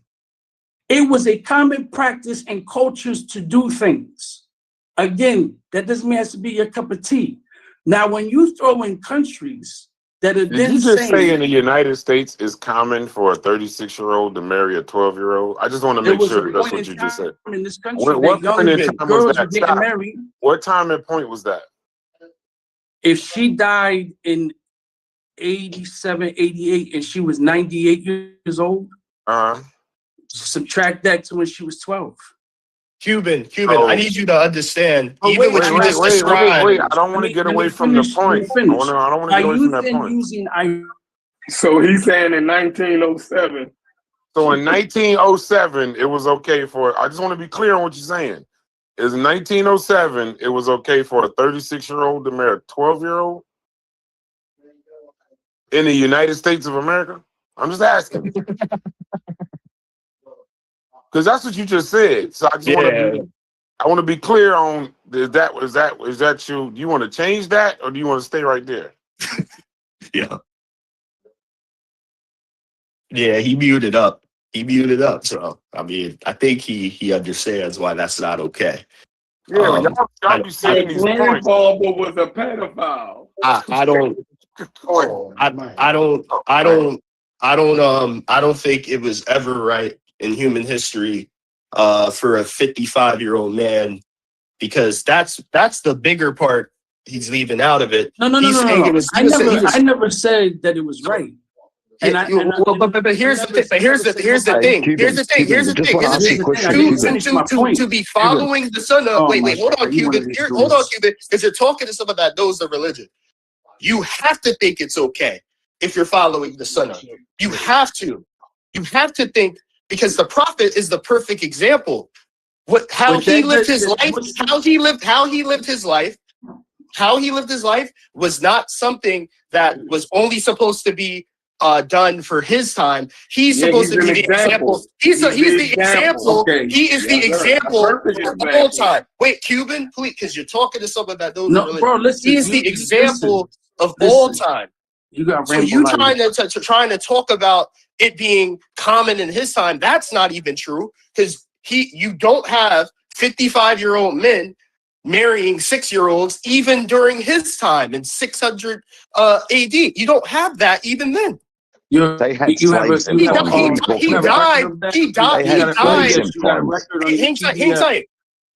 hadith. Arabia, neighboring countries of who they were fucking at what age, right? So let me finish my point, because you got rambleitis. So the point I was getting at next was you then brought Iran into the situation. There's a problem there, since you know so much about the religion, right? Because I'm gonna get you another point in regards to the Prophet marrying Aisha at the age he married her in. So getting back to Iran, Iran's not a Muslim country. They're not even Muslim. They're 12. They're Shiite. The Shiites are Muslim. So wait a second. Shiites are Muslim. Scholar. They not what? They not what? Shiites are Muslim. Wait a second. No, Sheikh's true. Sheikh true. Hold on. Let me come to the Sheikh. Right. So you know what, Cuban? Hold on. Pause for a second. You would know that. What? Pause for a second. Did Joe say that the Iran was Muslims? Yeah. That's what I'm trying to talk. Explain that. Just let me say what I'm saying. Yeah, but you keep saying all these wild ass statements, and then we supposed to just move past. I just want some clarity when you What's when you make these statements. That's all. Take a second and explain how Iran is not Muslim. This is just 2 But seconds. that's what I'm trying to say right now. Okay, go ahead. So Iran are 12ers, right? The sect of the Shiites. For the example to be used of the Prophet ﷺ marrying Aisha at the age of and consummating the age of 9, right? They reject Aisha. The 12ers and the Shiites, for the most part, especially the 12ers, they don't accept Aisha. They don't accept Abu Bakr. They don't accept Uthman. They don't accept Umar. They don't accept Solomon Farsi. They don't accept Bilal. They only accept the people that's biologically related to the Prophet, who were Sahaba. But there were Sahabas that were not, and the majority was not related to him, but they were still Sahaba. How are they not Muslim? Because Sunnah Muslims,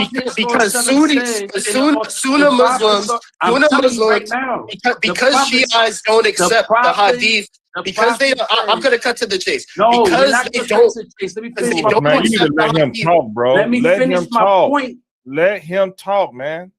Damn.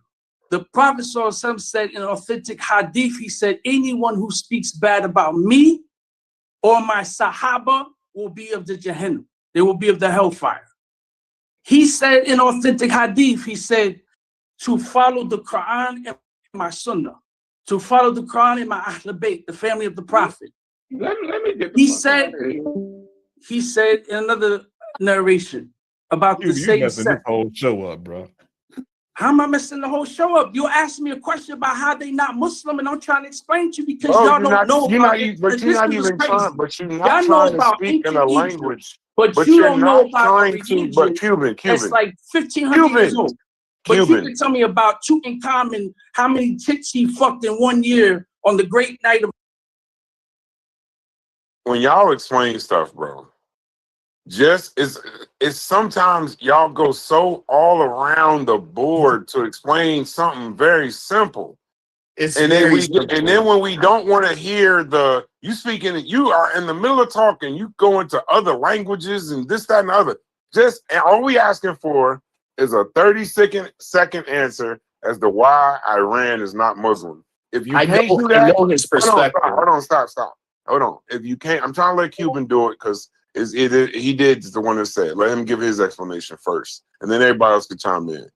Cuban, in 30 seconds or less, in the simplest terms you can, for people listening in the chat and on the panel, why is Iran not Muslim? That's all we want. I don't want the hadiths and all that other shit. Just a simple explanation, bro. Simple. I'm about to unmute you. Go ahead.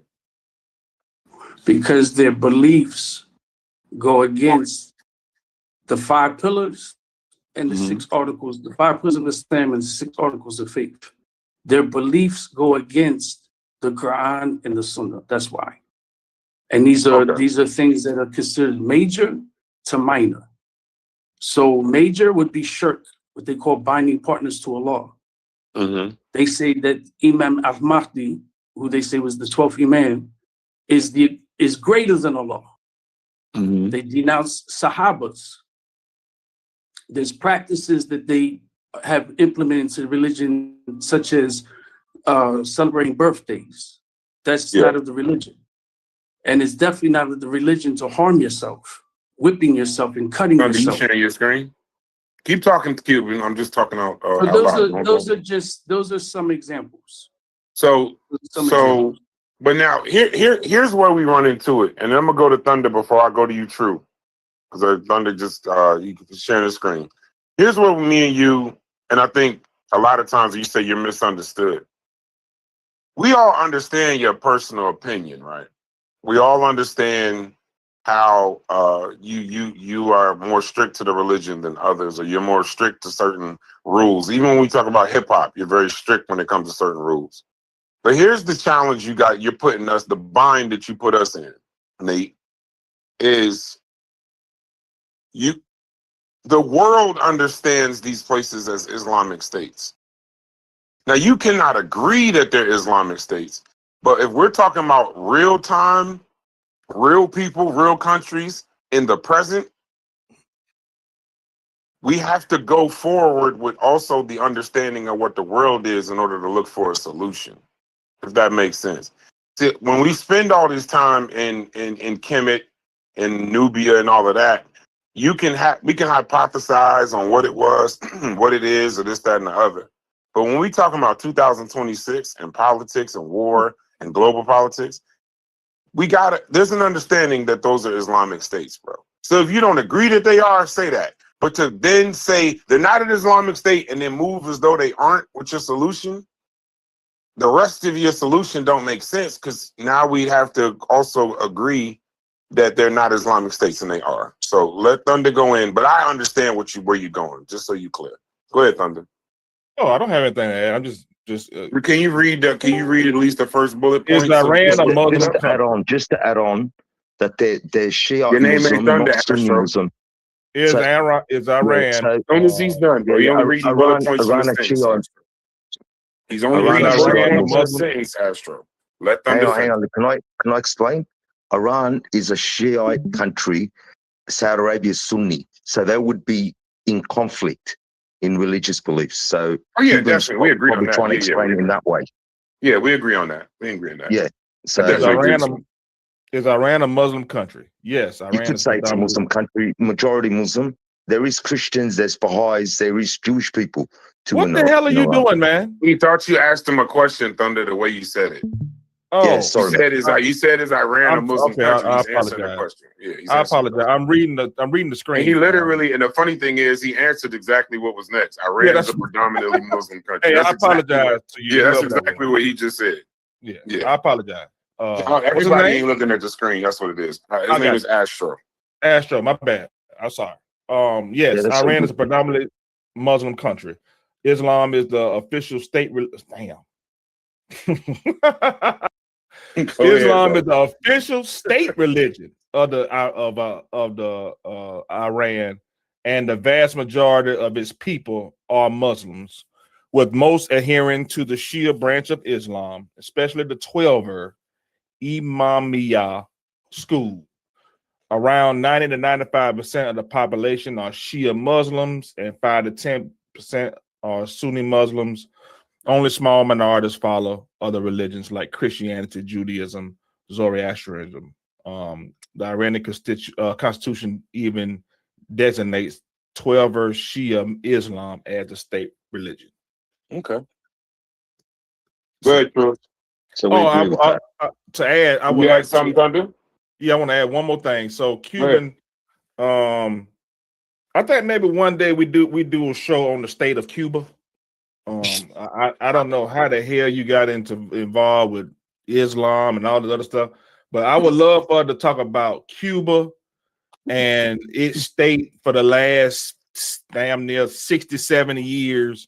And what are the future propositions? What would you like to see done, et cetera, et cetera? Go ahead. I'm sorry. Y'all are some of the. Let me tell you something. Y'all in just discourse are some of the funniest human beings in the history of the world.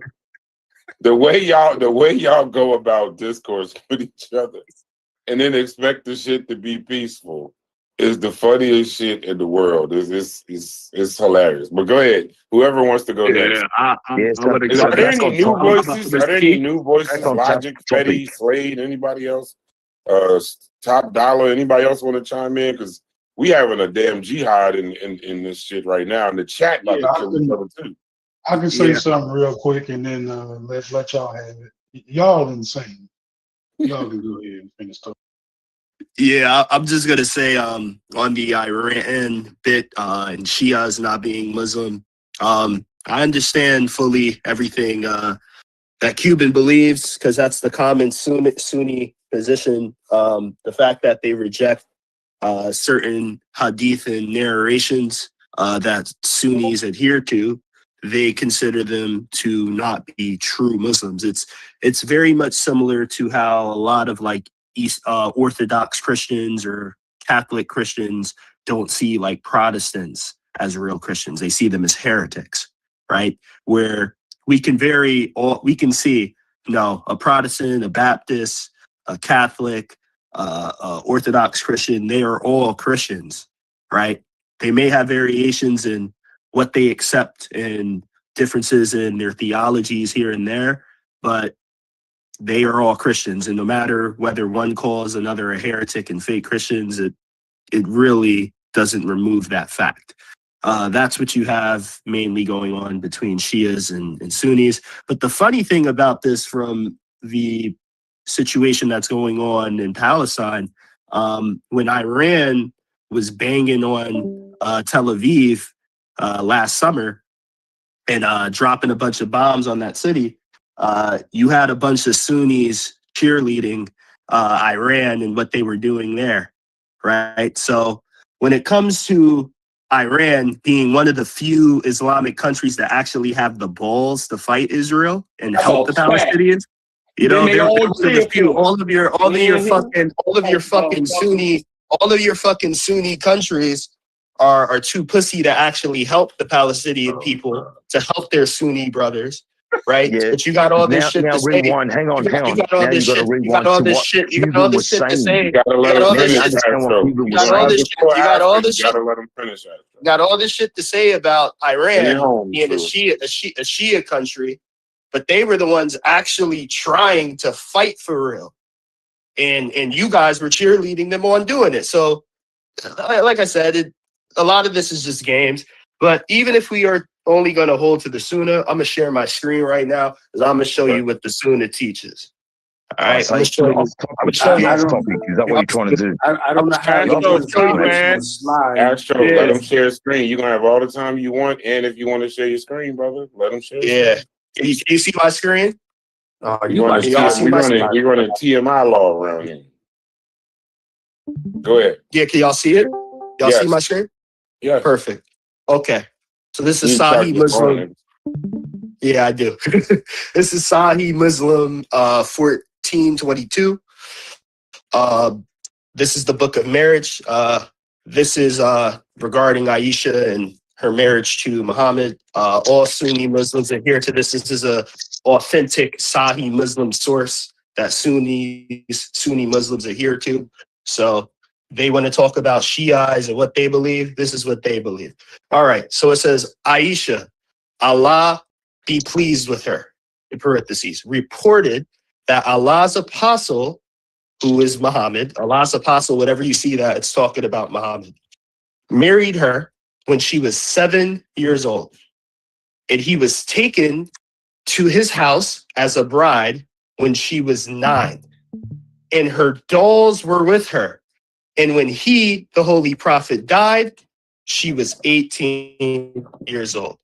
Now, I can get into other Let's pick one more. Pick one more. I'll just go to the very next one. It's going to say more of the same. It's just a lot of these ideas. Something different outside of marriage and all of that. He's trying to be a dickhead. That's his problem. He's trying to be a dickhead. What do you? He's gonna land in the next 2 minutes, Astro. He's gonna land in the next 2 minutes. Yeah. Hold on, Astro. Brass. What exactly? What subject matter do you want me to pull out? I'm looking at the man-woman relations, not marriage, but the woman, the freedom for the women. Okay, so another example I can think of, and I'll have to stop sharing my screen and get that for you. Okay. There's an example where the Prophet Muhammad, he has a man who comes to him who tells him he just acquired a adult male slave, right? And he's worried about the fact that this male slave is going to be in the house with his wife, and he's afraid that this slave might end up getting horny for her or whatnot. Right. And in Islam, there's a ruling that if a man sees a woman as a mother figure, right, it'll make it haram for him to have sexual thoughts about a mother figure.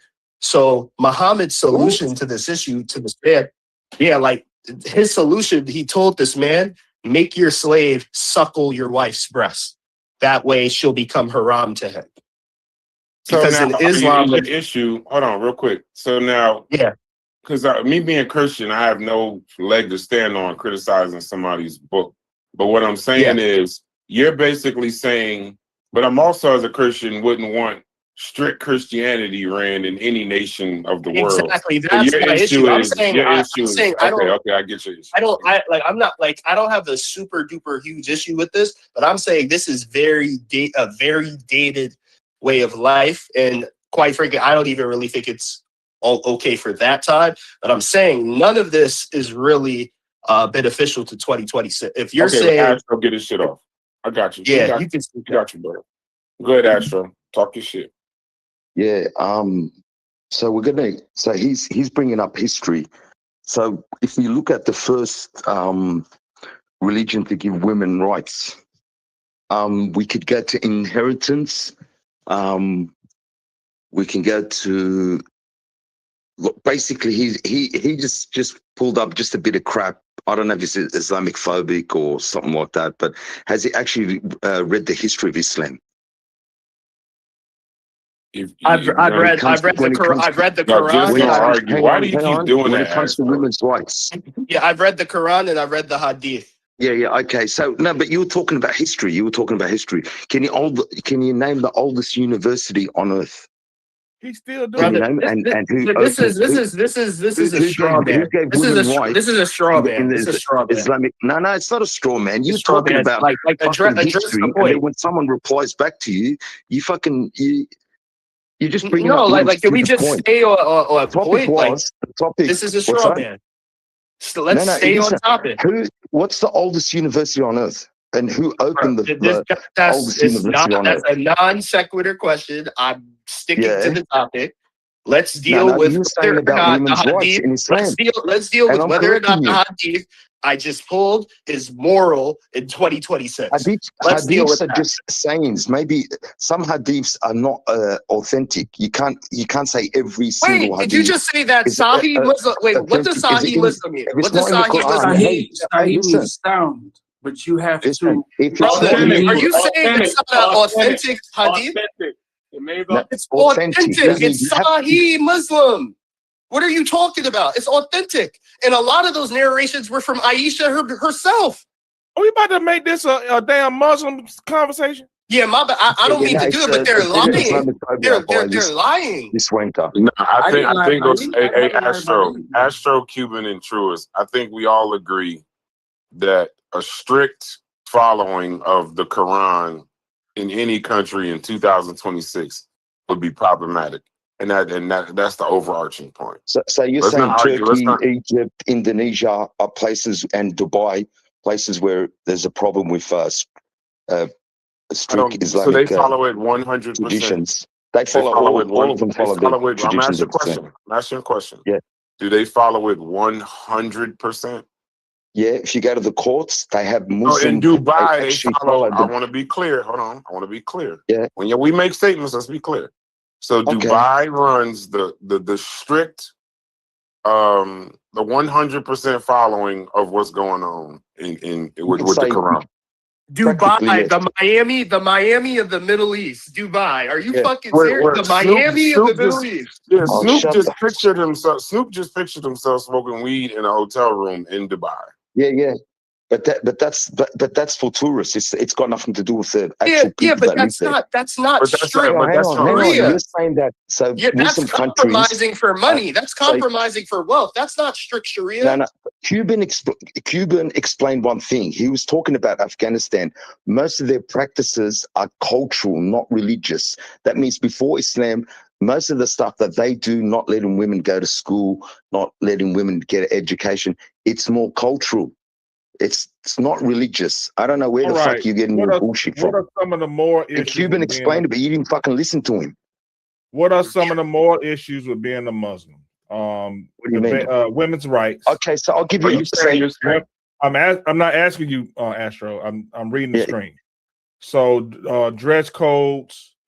Some people require hijabs in some countries. Can you zoom that a little? Can you zoom in on that? Zoom. Let me see. How do I take it up maybe to like another 50%? Keep going. Okay, good. We're good? All right. Yeah. Women's rights. Debate sometimes focus on dress codes, gender roles in family and society. testimony and inheritance laws and traditional Islamic jurisprudence. Some Muslim majority countries enforce strict interpretations. Some, while many Muslim scholars argue for more egalitarian interpretations. LGBTQ plus issue, I don't think we even have to go through that. Apostasy. Can I make it easy for you? Apostasy.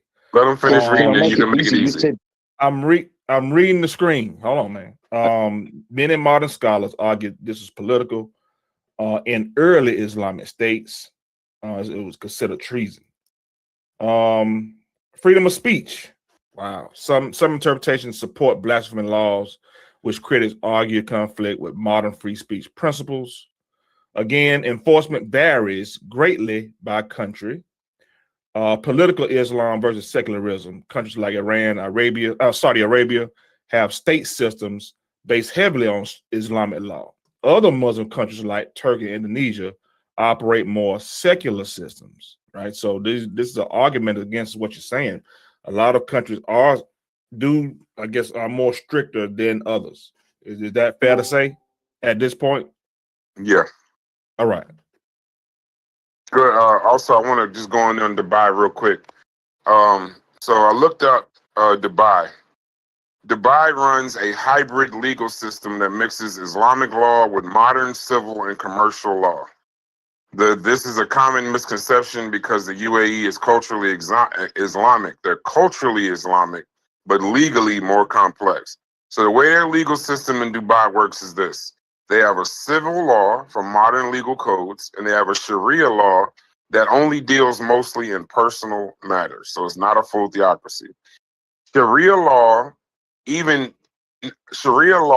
is used in personal status law, marriage, divorce, inheritance, and child custody.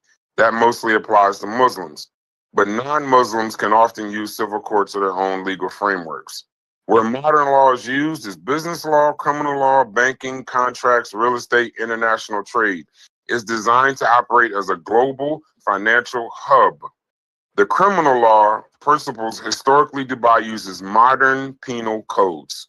Hudud, one of those punishments like amputation are not part of their practice. Their lifestyle law, alcohol is legal in licensed places. Tourists are allowed significant freedoms, and mixed gender workplaces are common. This would not align with strict classical Sharia governance. Islam is the official religion. The cultural influence is strong, but the government is not run by clerics like Sharia law says. Dubai sits like this. They're clearly in the middle. The reason why people think it's full Sharia is because legality is far more modernized. It uses Islamic law for family matters. Everything else is a modern legal system. Over 1.9 billion gives Muslims. The citizens more options. Oh, let me say one last sentence. sentence. Don't change the goalposts. It's not. Let me say this one last what you sentence, just said. please. Just what you just read out. Hold on, Astro. Let me say this one last sentence. Over 1.9 billion Muslims practice their faith in different ways. All right, go ahead. I got something I'd like to share whenever you guys are done. I'm done. Go ahead. Hey, somebody give Egg Beats the link, because you one of the spiciest finger puppets in the chat. Come on in here and talk to the people, bro. We ain't gonna kill you. He's real spicy. Read the chat. He's a spicy meatball. Go ahead.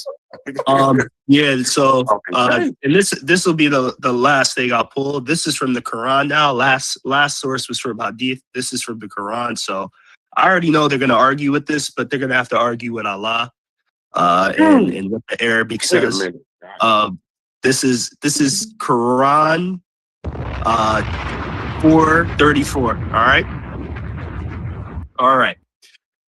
So let's start from here. And just so we're clear, this is the Sahih International Translation, one of the most commonly used English translations for the Quran. And I'm going to click on the Arabic word just so you can see that this is a proper translation of what I'm going to point out. All right. It says men are in charge of women, and then you see here in parentheses where it says right of, whenever you see parentheses, that is usually either the tasfir, or tasfir is usually like a commentator or an Islamic scholar that is giving you like context of what's being said. But the parentheses isn't indicating what the Arabic says. It's just like the tasfir commentator inserting something. By right of what Allah has given one over the other and what they spend for maintenance from their wealth. So righteous women are devoutly obedient, guarding in the husband's absence what Allah would have them guard. But those wives from who you fear arrogance, here is going to talk about what is called the 3 stages of divorce. In Islam, there are 3 stages of divorce. In the first stage, you advise them, right? These stages of divorce is when you're having like a disagreement or a severe falling out with your wife. You go through these 3 steps Allah is guiding you. The first thing, you advise them. Then, if they persist, this is step 2, you forsake them in bed, meaning you don't sleep next to her. You make her sleep somewhere else or you sleep somewhere else. You don't share a bed with her at step 2. And then finally, step 3, strike them. And then in parentheses, you see it says lightly. Again, the Arabic doesn't say strike them lightly. It just says strike them. But the tasfir puts lightly. But to me, it doesn't matter if you're striking her lightly or hard. You like, why are you being instructed to strike your wife? But if they obey you, once more, seek no means against them. Indeed, Allah is ever exalted and grand. So now I'm going to go to the Arabic. I'm going to go to the Arabic. I'm going to go to the Arabic. Hey, Astro and Cuban, y'all sit back and learn. Y'all should be taking notes right now. Sit back and learn. Quiet down. There's something that he's not telling you. I want to hear what he's going to say. Quiet down. He's teaching. Hey, that was good. Pipe down, nigga. Pipe down. Pipe down. If you go to the Arabic, y'all have the floor, bro. Yes, when you go to the Arabic here, you can see right here the word. The word. Did you hear that? Yeah, say in Arabic. We can't hear it. We can't. It's not coming. The audio is not coming across. But go ahead. Just say it. We good. I don't speak Arabic. Oh no, we don't. But when you, if you were to come here to Quran.com yourself, pull up chapter 34. Hold on, brother. If you pull up the verse yourself and you click on any of these Arabic words, it'll recite the Arabic word here that you see on the screen, and it translate and finally strike them. And you can see it doesn't say strike them lightly. You know how many? Wait, hold on, brother. Hold on. It doesn't say strike them lightly, but I'm saying even if it did mean strike them lightly, I don't think in 2026 we should be going as far as hitting our wives softly, hardly, or whatever the case. But I'm done here. Yeah. Peace to you, Shakir. Shakir killing us in the chat. Shakir actually hit y'all with some shit. Shakir said maybe I need to read it to him in Arabic. And that's a. If you Shakir can read Arabic. He said no, but let's get his points because we ignoring the chat a little bit. Before y'all go back to war. Hold on. It says Shakir said it's a 6th century book, you dumb mother. How you think people at the time taught how you think they taught just 100 years ago? Pure Black said at least we had empires under Islam. Vyasa said not sure on the current conversation, but a contribution of this is about women. Early Christianity churches were often headed by women, not men. Shakir says pull verses from any religion that you like and see how it is. And Egg Beats, you still ain't. I sent you a first link. You ain't joined the chat, so I'm starting to think you're afraid.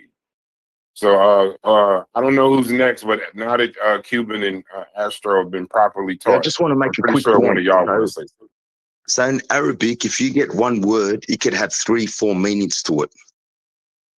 So him just pointing out one word, he didn't even explain the word, didn't even read the word out. So what are you supposed to believe? What is he teaching us? Can't argue with Doesn't that. even speak Arabic. No, that's disingenuous. You know what the How? word Well, means. if he So doesn't you understand tell us Arabic, what the Jeff, word. how's he going to understand what the word means? Maybe I he think don't just pulled up understand. a translation Maybe he don't. Translation. Hey, We're Hold on on. you Carnivorous don't understand the Podcast. Let language. Chef How the speak. fuck are you Hold talking? on. Chef is not somebody. Hold Chef on. Corey, they're not somebody got to fight to speak. It's their channel. Let them speak.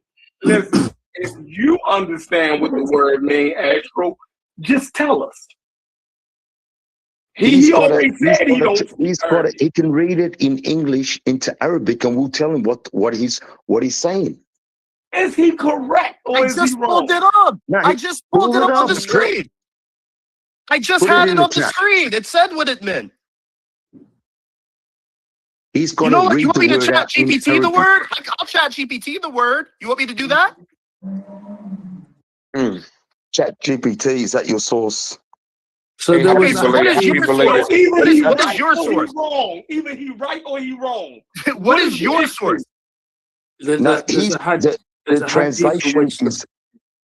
It doesn't matter if he's hit or lightly hit, but what I said before is that a word in Arabic can have 3, 4, 5, 6, 7. Okay, so what are you saying it means? What are you saying it means? It's content. So he's got to explain the content of the Are you word. purposely ignoring us at this Yeah, point? he is. He's doing this on purpose. He's doing this on purpose. I feel like you're Yeah, doing that on bullshit. purpose. They asked you for the definition since you know, so tell us. He just muted up. He's tapping out. What you got to say, Cuban? Well, I'm trying to pull this. Hey, Cuban, can you first say thank you for being taught? Yeah, right. So y'all getting beat by a non-Muslim during Ramadan. Y'all need to be ashamed of y'all. No. First, okay, tell me when y'all ready. Go ahead, bro. Okay, so in regards to this, from what I understand, there's a hadith in which the Prophet gives an example of this. And the example was, say, like... yeah, but he hit Aisha in her chest. I know what you're talking about. But he hit Aisha in her chest. No, you got to let true. Let him go. That's not what I'm going to say, Psychic. So he gave the example of tapping his lap lightly. So the striking meant like striking like a feather. Like the woman's flipping out on you. All right, sweetie. Okay. Like that's what that was implying. It wasn't talking about hitting the woman. All right, can we get back to the 2-state? Are we gonna get back to that? No? Yeah, we I only pulled that up because Brass was asking about women's rights. And I want to know the women's rights. Yeah, I just pulled that up to show examples of so women's you mean rights. to tell me, let me get this right. This is all, first of all, the original conversation, which I don't mind talking about this, but the original conversation was about the 1 state or the 2 state. Yeah, so you said you wanted an Islamic state. Say, you said you wanted an Islamic state. And I finish. Yes, finish.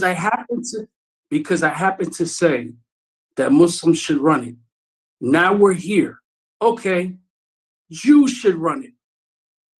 That make you happy? Let's look at Torah. No. Wait. Christians. No, I know where he's going. Let him go. Christians I know where he's should going. run it. See, I know where he's going. The point in what I'm trying to make is this. Whoever runs it is going to be a shit show. That's my God honest opinion. Based on what we see today, whether they're a Christian, whether they're Muslim, whether they're Jew, it's going to be a shit show because it's business. I'm going to say it again. Zionism has to go. The same way if we live in occupied Germany under Nazis, it's not Germans got to go. The Nazis got to go. Islam got to go. It's not a religion. What are you talking about? Islam got to go. The extremism of Christians got to go. The extremism got to go. What's staying? That's what I'm saying. You didn't name 30 things that's leaving. I just want to know what's staying, bro. It's easy to sit there and go, this person got to go, this got to go, this got to go. Extremism. The people who want the extremism, get them out. Let the Jew, let the Muslim, let the Christian stay. Let this person stay. But the extremists got to go. That's Okay. the problem. Okay. It's not the Okay. Jew and the Muslim and the Christian, because they live together and they like each other and they intermarry with one another. They have children with one another. They work together. They go to school together. It's the Zionist. It's So a if Muslim. 50 million of them, then 50 million gotta go. I think But every let that other Muslim got to 7 go. million Jews stay that's not a Zionist. I think every Muslim got to go. That's what I think. I'm saying we have Hold on. multitude. Let Thunder speak. What do you mean by that, Thunder? I don't know if you're being hyperbolic, but I am if you being do- hyperbolic. I'm being extremely hyperbolic. Oh, That's all I'm okay. doing. Because if he's Okay. saying every Zionist is wrong and they got to go, then I'm gonna say every Muslim got to go. Yeah, but Zionism is not a religion. That's the difference. But when you start I don't know trying how to many times separate, I gotta say this, but when brother. you start, we understand one is the ideology. I get that. But when you Yeah. start saying we got to remove the Zions from the Jews, that's I don't even know how you're gonna do that. Okay, so I what don't about the either. Jews that are It not sounds- Zionists? it What sounds- about the Jews that are not It Zionists? sounds You- amazing. Hold on. It sounds amazing, right? It sounds Yes, so what about the amazing. Jews that are not But Zionists? I don't think I'm not saying that, but I'm saying, how do you figure that out and where are they supposed to go? Okay, so back to the so topic. here's Be the like, wait, hold on. brother Astro. Let him come to I wasn't Florida. done. I just paused for a second. When we start talking, if you believe in one state solution or two state solution, you don't believe in anybody having to leave and go somewhere. But in the No. same token, what y'all are saying is, yeah, one state or two state, but the Zionists got to go. Now I'm asking the question, where the hell are they supposed to go? I didn't say that. Yes, you did. Yeah, No, y'all. never. That's what y'all been saying for an hour. No. I didn't say that. I Well, said. Cuban. Okay, then stop. If you didn't say it, that ain't. If you ain't say that, then it ain't for you. Before you went to Islamophobic comments, the topic was, what's the right of them to have a Jewish state? Now you've got to realize a Jewish state. What's the population of that region of Palestine? So You're you have saying they 50% have no right Muslim, to a Jewish state? 20% Christian, 30% Jewish people. And this is what I'm trying to get to, Grass. This is what I'm trying to get to, Grass. Hang on, my You friend. just say, hold on, Astro. Astro, we're trying to talk to you, but we don't understand you because y'all be talking and going through points. Y'all say 8 points. We still on the first one. You don't believe that Jews have a right to a Jewish state? No, I don't. I believe they should all live together, and the Jews. That's a yes or no live question. by- Yeah, that's a yes or no. Hang on, you let someone No, talk. because you You're gonna said let me answer no. what? Wait. Are you You gonna let me said answer? no. I know. I want you to answer yes You or didn't no. say That's no. that's You- it. Yes So or you're not no. gonna let me answer. I just want yes or no. I don't want your explanation. I want yes or no. You can't just say yes or no over something like that. Yes, say yes You're or no, talking about and a then explain. population. Start with yes or It's- no, and then explain.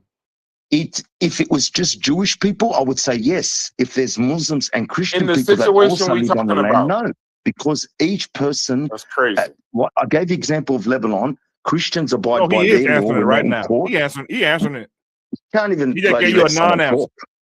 You can't even Go let ahead. someone talk. Go ahead, Astro. No, you're not going to. Okay, then don't. I'm not playing it. Look, say the crime for the baby, my nigga. Go ahead and talk. Yeah. I'm not a nigger. So, yeah. You're right. I apologize. Go ahead. Yeah, that's okay. No. He's right. I apologize. Okay. Some people don't like that. Yeah. I agree.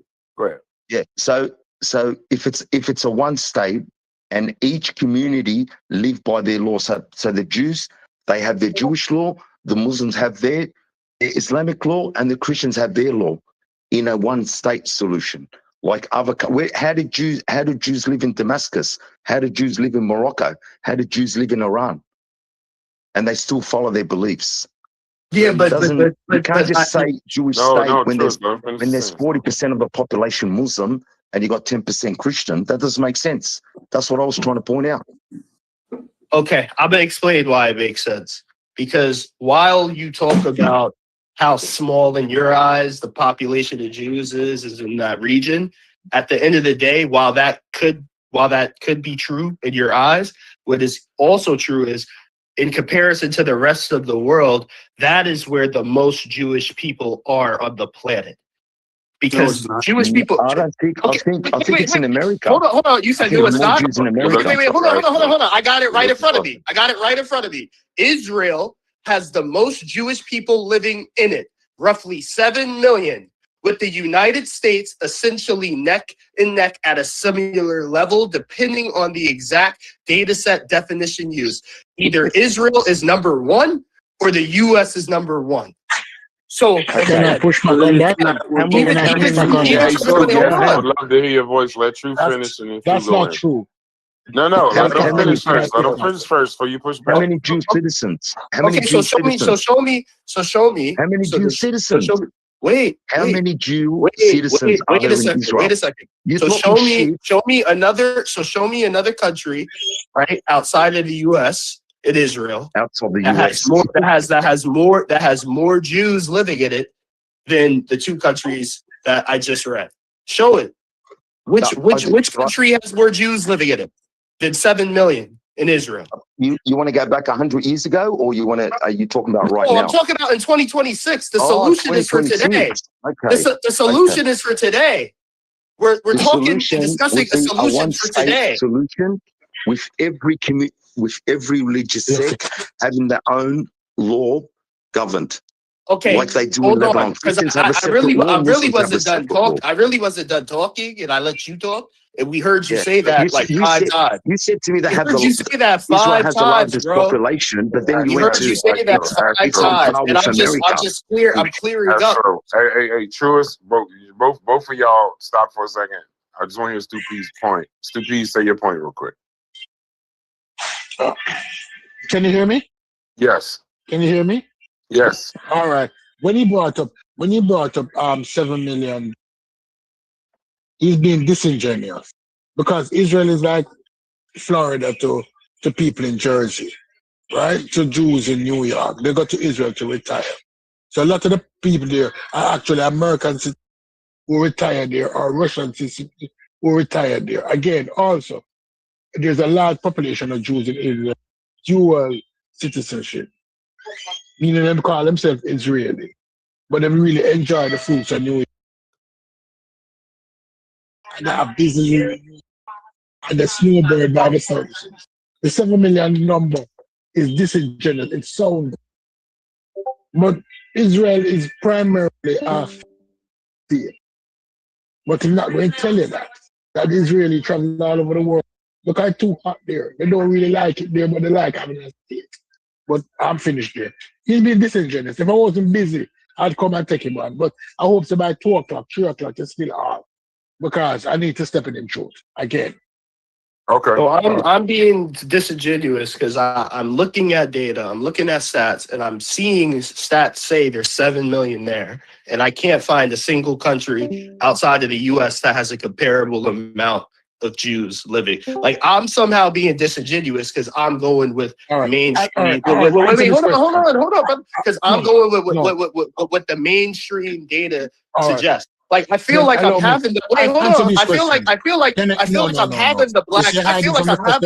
I feel like I'm having the Black Egypt conversation even in this one because anytime I'm just going with what the data shows, everyone's got these wild conspiracy theories of how numbers are being lied to us about. Stop. No, let me ask you. Let me ask you some questions because I'm figuring you out. Don't let stupids giving you attention. I'm figuring you out. And the more I hear you talk, the more I realize that you're lacking. I'm figuring you out and I'll call you out because there's something not right about you. I'm telling the audience, and you know stupids, that stupids will call you out. There's something not right about you. But the more you talk, the more you expose yourself. Jesus Question number one.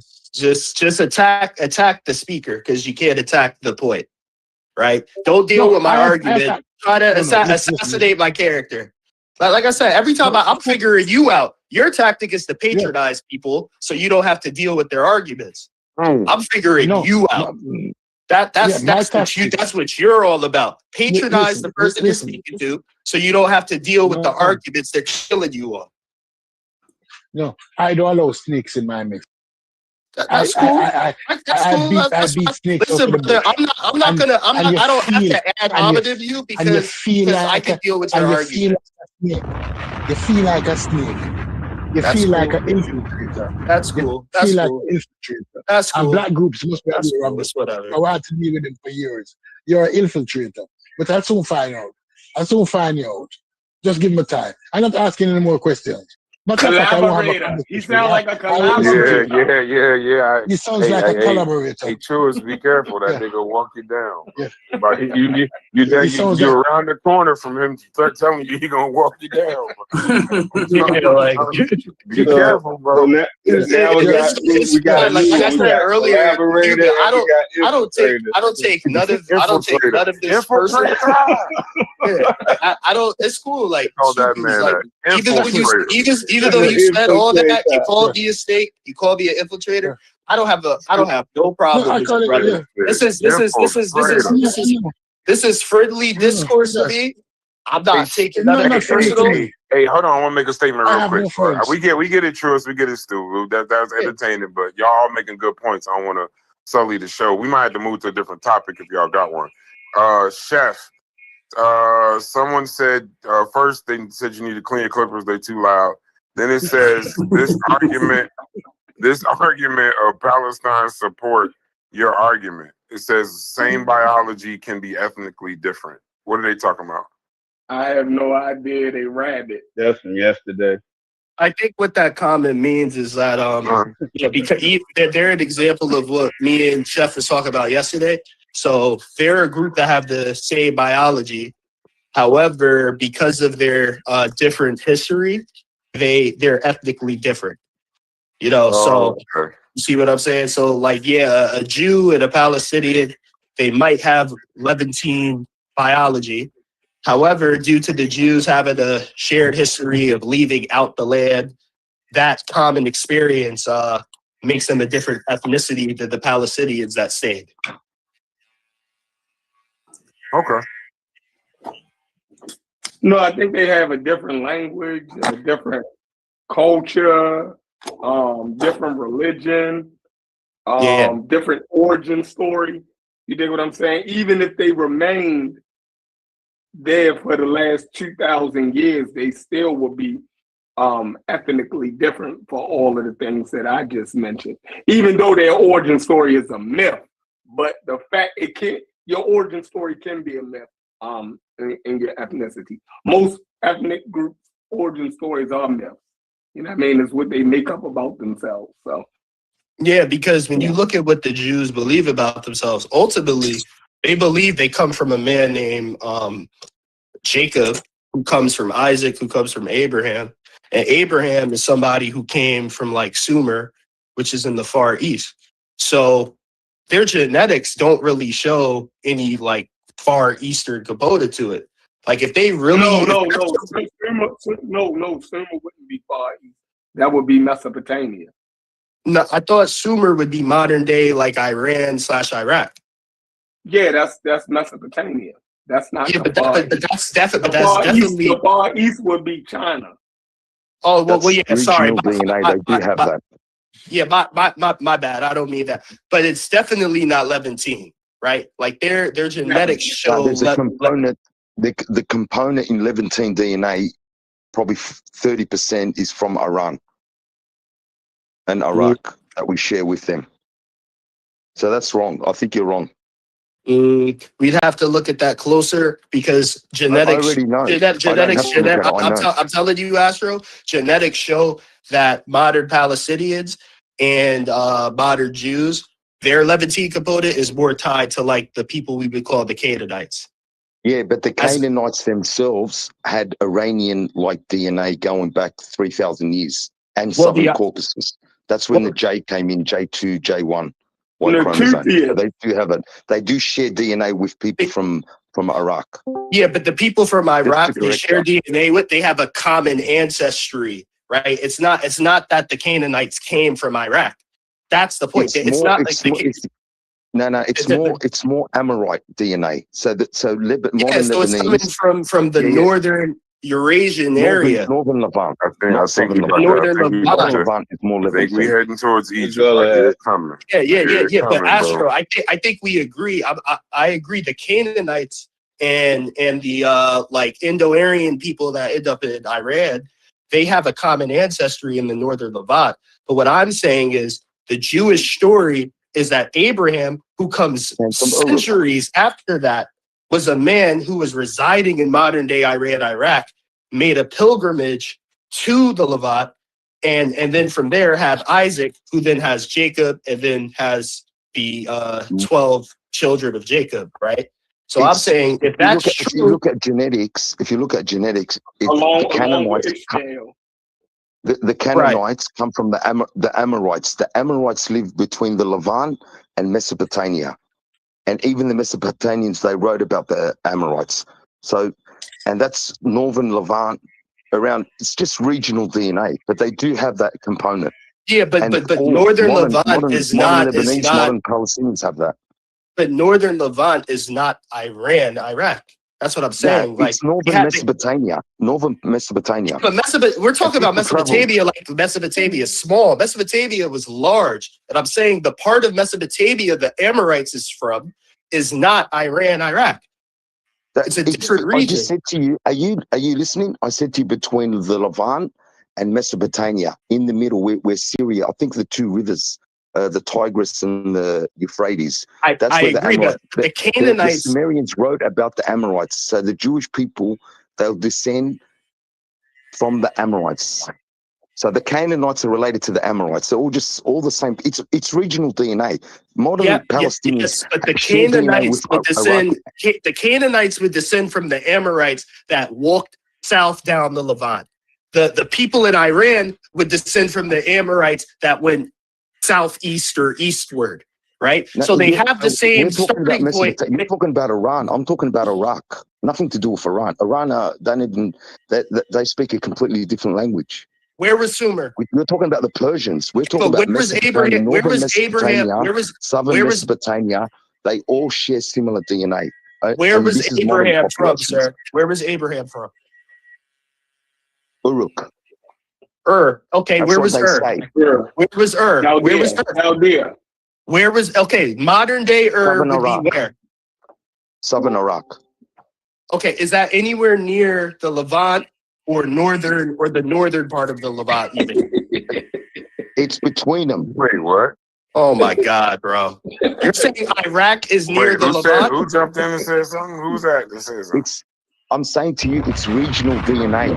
You're saying that modern populations of the Levant don't share DNA with modern Iraqi people, which is bullshit. I'm saying the modern Jewish people, they share a common ancestor with the modern, with Iranian people. They have a common ancestor in the northern Levantine Eurasian area. I'm saying, let me table both of y'all. What the hell do this got to do with what we talking about? Because Sheffer made a comment about how like some people's origin story is a lie, and I'm agreeing with him. I'm saying based off of genetics, right? The Jewish origin story, it doesn't seem plausible, especially like I didn't even get to this point. According to Noah's sons, right? The Jewish people come from Shem. Canaan is supposed to come from Ham. So they see themselves as a different lineage than the Canaanites. But genetics suggests that they are the same people as the Canaanites genetically. You see what I'm saying? So even from that perspective, their origin story seems a little off because even linguistically, Hebrew has a Canaanite script. So from the language to their genetics, it all points to Jewish people coming from a sect of Canaanites. But their origin story in the Torah makes it seem as if they're a different lineage of people from Ham, while they are from Shem. No, you're wrong. You're wrong, mate. Okay, point that. Explain what I was trying to explain to you is that all modern Levantine people, this includes Jewish people, have a portion of their DNA that's similar to people in Iraq. That's what I was trying to explain to you. Yeah, and I'm saying so when you try to separate the Levant from Iraq, it doesn't work because they're borderline populations, so they're genetically very similar. Even modern day Lebanese, because they have a common ancestry in the northern Levant. That's what I'm saying. That region. That's what I was trying to explain to you. When you say that when you say Levantine DNA, you have to include Iraq because that's partially their DNA. That's going back No. 4,000 years ago. There are genes that have developed in the Levant exclusive from the ones that developed in Iraq, Iran. No, you're wrong. You're wrong, my friend. Okay. See, Can you help out, Gullah? I'm sorry.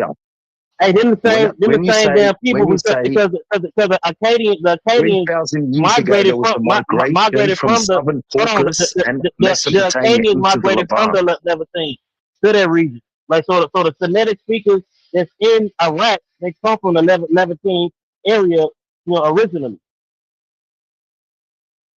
Yeah, but Gullah, don't you? During the Middle Bronze Age, there was a migration from northern Mesopotamia into the Levant. That Caucasian hunter-gatherer mixture. That's what I was trying to explain to him. Into the ancient Canaanites. Oh yeah. Listen, man. Listen. That's what the early Middle Eastern. I think we're talking around each other on the genetics part. Can we agree to this? According to the Torah, right? The Israelites, they come from Shem, and the Canaanites come from Ham. Correct? I don't believe in that. So I'm not asking you what you believe, bro. I'm not asking you what you believe. See, I think you just want to fight, bro. I think you just want to fight. What do you want me to say to you? I'm asking you, what does the Torah say? I'm not Jewish. Now you're not Jewish. You know all this shit about Jewish history up until this, but now you're not Jewish. What does the Bible say? What does the Torah say? What does it say? You tell me. You said they came from. I'm telling you, Noah had 3 sons: Ham, Shem, and Japheth. Ham and Shem. Ham's one of Ham's sons is Canaan. Yeah. Right. That's the one Noah put the curse on. Curse be Canaan. Okay. The other son, Shem. Shem is the ancestral father of Abraham. Abraham has Isaac. Isaac has Jacob. Jacob is Israel. So do you believe that? No, that's my point. I don't believe it. Okay, so you don't believe in that. But I'm telling you, that is their story. And Chef That's said, their story. We're talking about genetics. We're talking about genetics. Brother. Chef made a point that some ethnicities of people have origin stories that aren't true. And I'm saying, Chef, I agree. An example of that is the origin story the Jewish people have for themselves according to the Torah. And for some reason, you want to fight just for no reason. No, I'm fighting. No. What I was trying to explain to you is that modern Jewish people, Mizrahi, Sephardic Jews, even Ashkenazis, they do have a component from Mesopotamia. That's what I'm trying to explain to you, but you're not listening. You're saying to me they have I feel like we're talking past each other. DNA. That's not true. All right, I'm good, bro. You got it. Hang on. I'll post it in the chat. Okay, post it in the chat. Corey, can you come off mute or no? Are you busy? Anybody else got anything on it, or we can switch the subject or end the show? Can I have one Free Palestine. No, I think that they ran over the keep point. talking about genetics. I'm mad that they ran over the point that he pulled up some hadith saying that the prophet married a 7-year-old and moved her into his house when she was 9 years old with her dog. Was that correct or was that wrong? No, it's correct. We already came to the understanding. Astro, he doesn't want to address that. No, but that's what Cuban wants, though. Cuban wants that, and he wants the Zionists to go live in the ocean. My issue was authentic hadith. You're not hearing what I'm saying. And Cuban explained it. He doesn't think a Sahih Muslim source is an authentic hadith, guys. Who doesn't think that? That's Astro's position. He doesn't think a Sahih Muslim source is authentic. That's his position. But I thought that's what the word Sahih meant. That's exactly what it means. But that's Astro. That's the Sunni Muslim for you guys. Muslim follows. The final word is from the Quran, not hadith. Hadith can be wrong. Okay, so then what's wrong with Shias then? Because Shias follow the Quran. Hadiths can be wrong. That's a political No, they don't. conversation. Now we getting somewhere. Now we. Hang on. So you're saying they follow the Quran? Is that right? The Hang on. Quran You're is all saying they you follow the need. Quran? If the Quran is all you need, what's wrong with Shias then? Because they adhere to the Quran's- Quran. The Quran says that there's the messenger of God is Muhammad sallallahu alaihi wasallam. The So then you Shiites, need hadith. hang on, let me talk. You're gonna fucking let me talk. And Okay, the go ahead. Shiites, they say Imam Ali is the messenger of God. So practically, they don't follow the Quran. So yeah, Do they say he's the messenger or a messenger? ask Cuban. Ask Cuban. Because They I say know he's the for a messenger fact of God. They Shias. say alayhi was salam to the Prophet's cousin, which he's not the messenger of God. The Prophet Muhammad is the last messenger in the Quran. Brother, there's So if you multiple say that, you're not a messengers. Muslim, There's multiple messengers in the Quran. Isa was a messenger. Musa was a messenger. Okay, Yes. there's multiple messengers. There Where's isn't Ali's one name in the messenger. Quran? Where's Imam one, Ali's name? brother. Imam Ali's He is name is not in the Quran. That's true. Jesus, bro. When Shias call him, when they call him the messenger of God, they're not claiming he's the only messenger. They're not rejecting Muhammad. My friend, in Arabic they say Ali alayhi was salam. That means when you say Prophet alayhi was salam, they're claiming he's the messenger of God. He's one of the messengers after Muhammad. He's That one goes of the against messengers. Islam. They claim he's one of them, not that he's But the that's only the- one. That's true. Quran But says that's the Muhammad thing, is the is final no messenger. Are you understanding? Islamically, there's no messenger after Muhammad ibn Abdullah. So even when you look at messenger, Does the Quran call Muhammad the final messenger or the seal of the prophets? I'm about to explain that to you if you just let me talk. Go ahead. So you have the word prophet, Nabi. Messenger is Rasul. There's a difference. Prophet prophesizes. A messenger prophesizes and receives revelation. So it means that you, in order to be a messenger, you have to be a prophet. You could be both. But certain people were just prophets. So by it saying that he's the seal of the prophets, and what was revealed to him?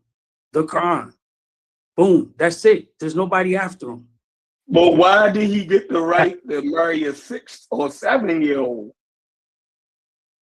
And calling him the seal, it doesn't necessarily mean he's last. It means he's the glue that brings them all together. He's the one that puts Okay, all so then let me ask you this. If there was a messenger after Muhammad ibn Abdullah, who was it? I'm And not, what brother, I'm an atheist. I don't believe in none of this. But I'm Okay. telling you, for within the Quran, I'm saying when it calls Muhammad the seal of the prophet, the intention is to say he's the one that brings all of the prophets of God's message together. So all Muslims are wrong and you're right in the definition? No, I'm telling you, Quranically, right? Quranically, that is what the seal of the prophets mean. So are all Muslims wrong in understanding the definition, but you're right, including the error? No, Muslims are not being honest. Is what You're not being honest, is what I'm saying. Yeah. Really? All right, I'm You're going not. to the Quran right now. That doesn't make sense. You want me to go to the Quran? I'll go to the Quran. You ready? No, because we can all agree on definitions. Well, let me turn the like, light on so I can read properly. I'm saying, like, if whether we speak Arabic or not, can we all agree on definitions? Y'all acting like because people don't speak Arabic that there's no way to find out what this shit means.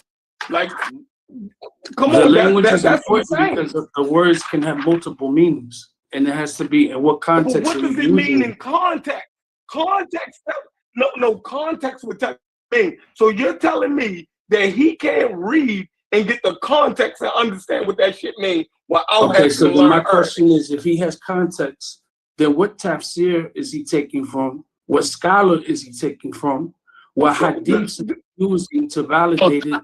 He's using Muslim. He's using Muslim interpretation. Brother, No, he's Quran. using Muslim So all that has to be, translation. you can't just read Hey, one Cuban, thing listen, and you Cuban, say, "Oh, look, Cuban, I read this and it means this." No, it doesn't work like that.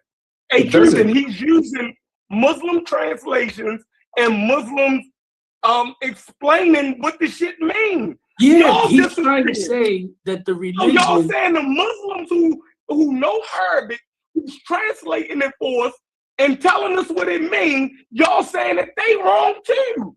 And I'm saying, No, Isonic, that's I'm not not what- saying every Muslim on the planet is wrong. I'm telling you what Shiites believe.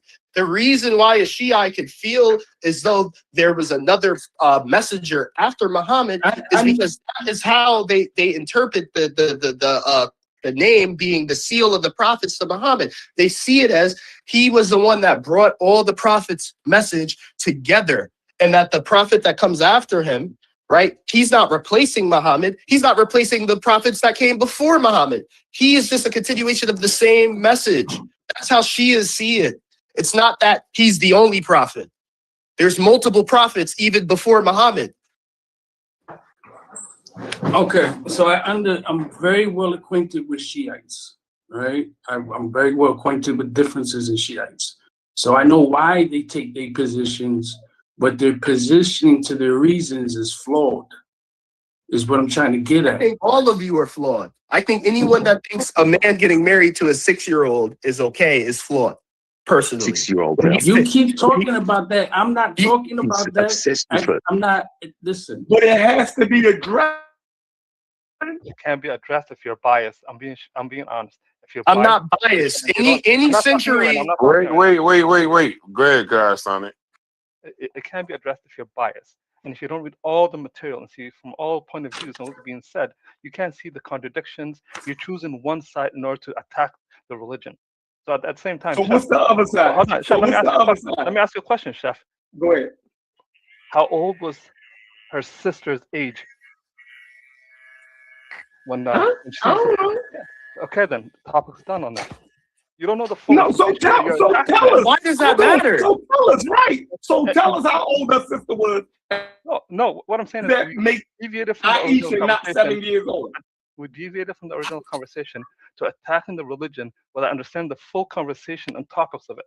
So then, what is the point of having this conversation? No. If you got something to add, we're saying add it. Give us context.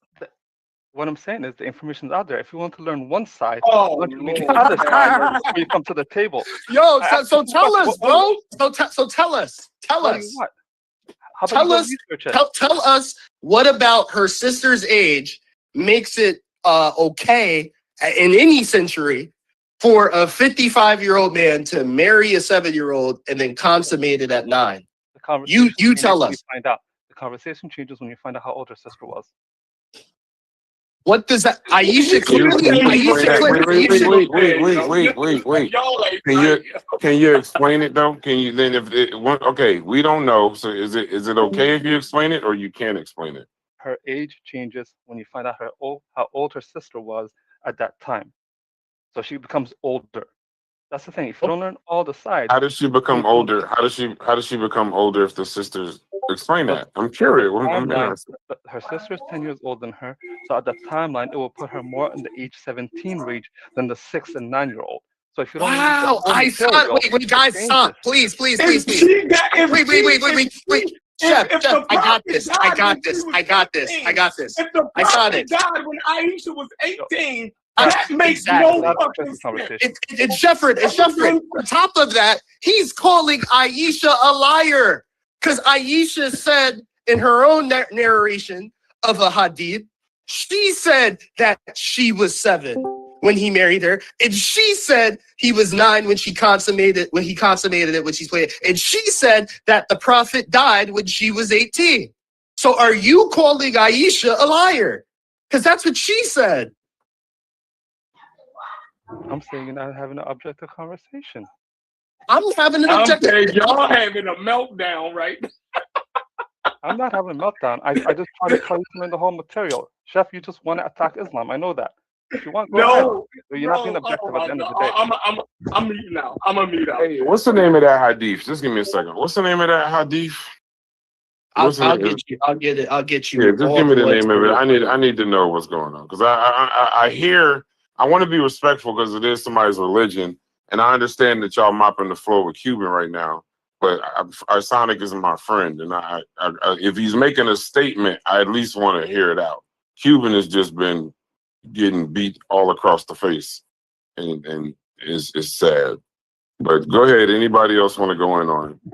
Brad's about to be reciting hadiths. Yeah, I'm about to recite a hadith, man. I'm about to recite a hadith. Alhamdulillah, yo.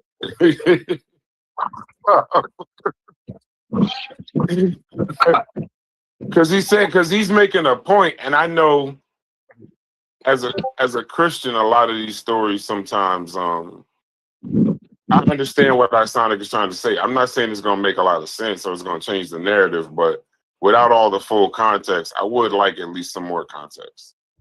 So while you do that, I want you to like search up how old her sister's age was. Her name is yeah, that's what I'm about to do. That's what I want to get. So Brass, you gonna be on the 049 glyph and the utterances pretty soon, bro. You keep this up. Bro, ain't nobody else moderating. I gotta try to figure out how to move this thing going. I'm trying to clean up so I can get out of here for the day, man. No, I know what you're doing. I'm happy that you're available to do it because they couldn't have convinced me to do it. I'm glad you do it. You're doing a great job. You keeping the show going. You doing good. Can you see my screen? Yes, 1 second. Yeah, go ahead. Okay, so one you could use, not only some of these hadith is Aisha talking directly. The one I read earlier, it's in the chat. That one was from Aisha herself. But all of these are Sahih and authentic and are a part of being a Sunni. So which one is? All of these are authentic. All right. These I are need all the one with Aisha though. I need the one with Aisha. Well, with Aisha, I put that in the chat. But hold on. I'll go right here. Just tell me the number. I'm having some work done in my so wild that my chat GPT was like, this shit is violating our terms of use. That's how wild this shit is. But right here.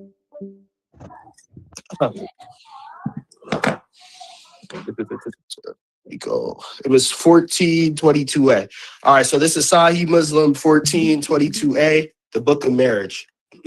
You can pretty much read this whole hadith because this entire thing is dealing with her marriage to the Prophet.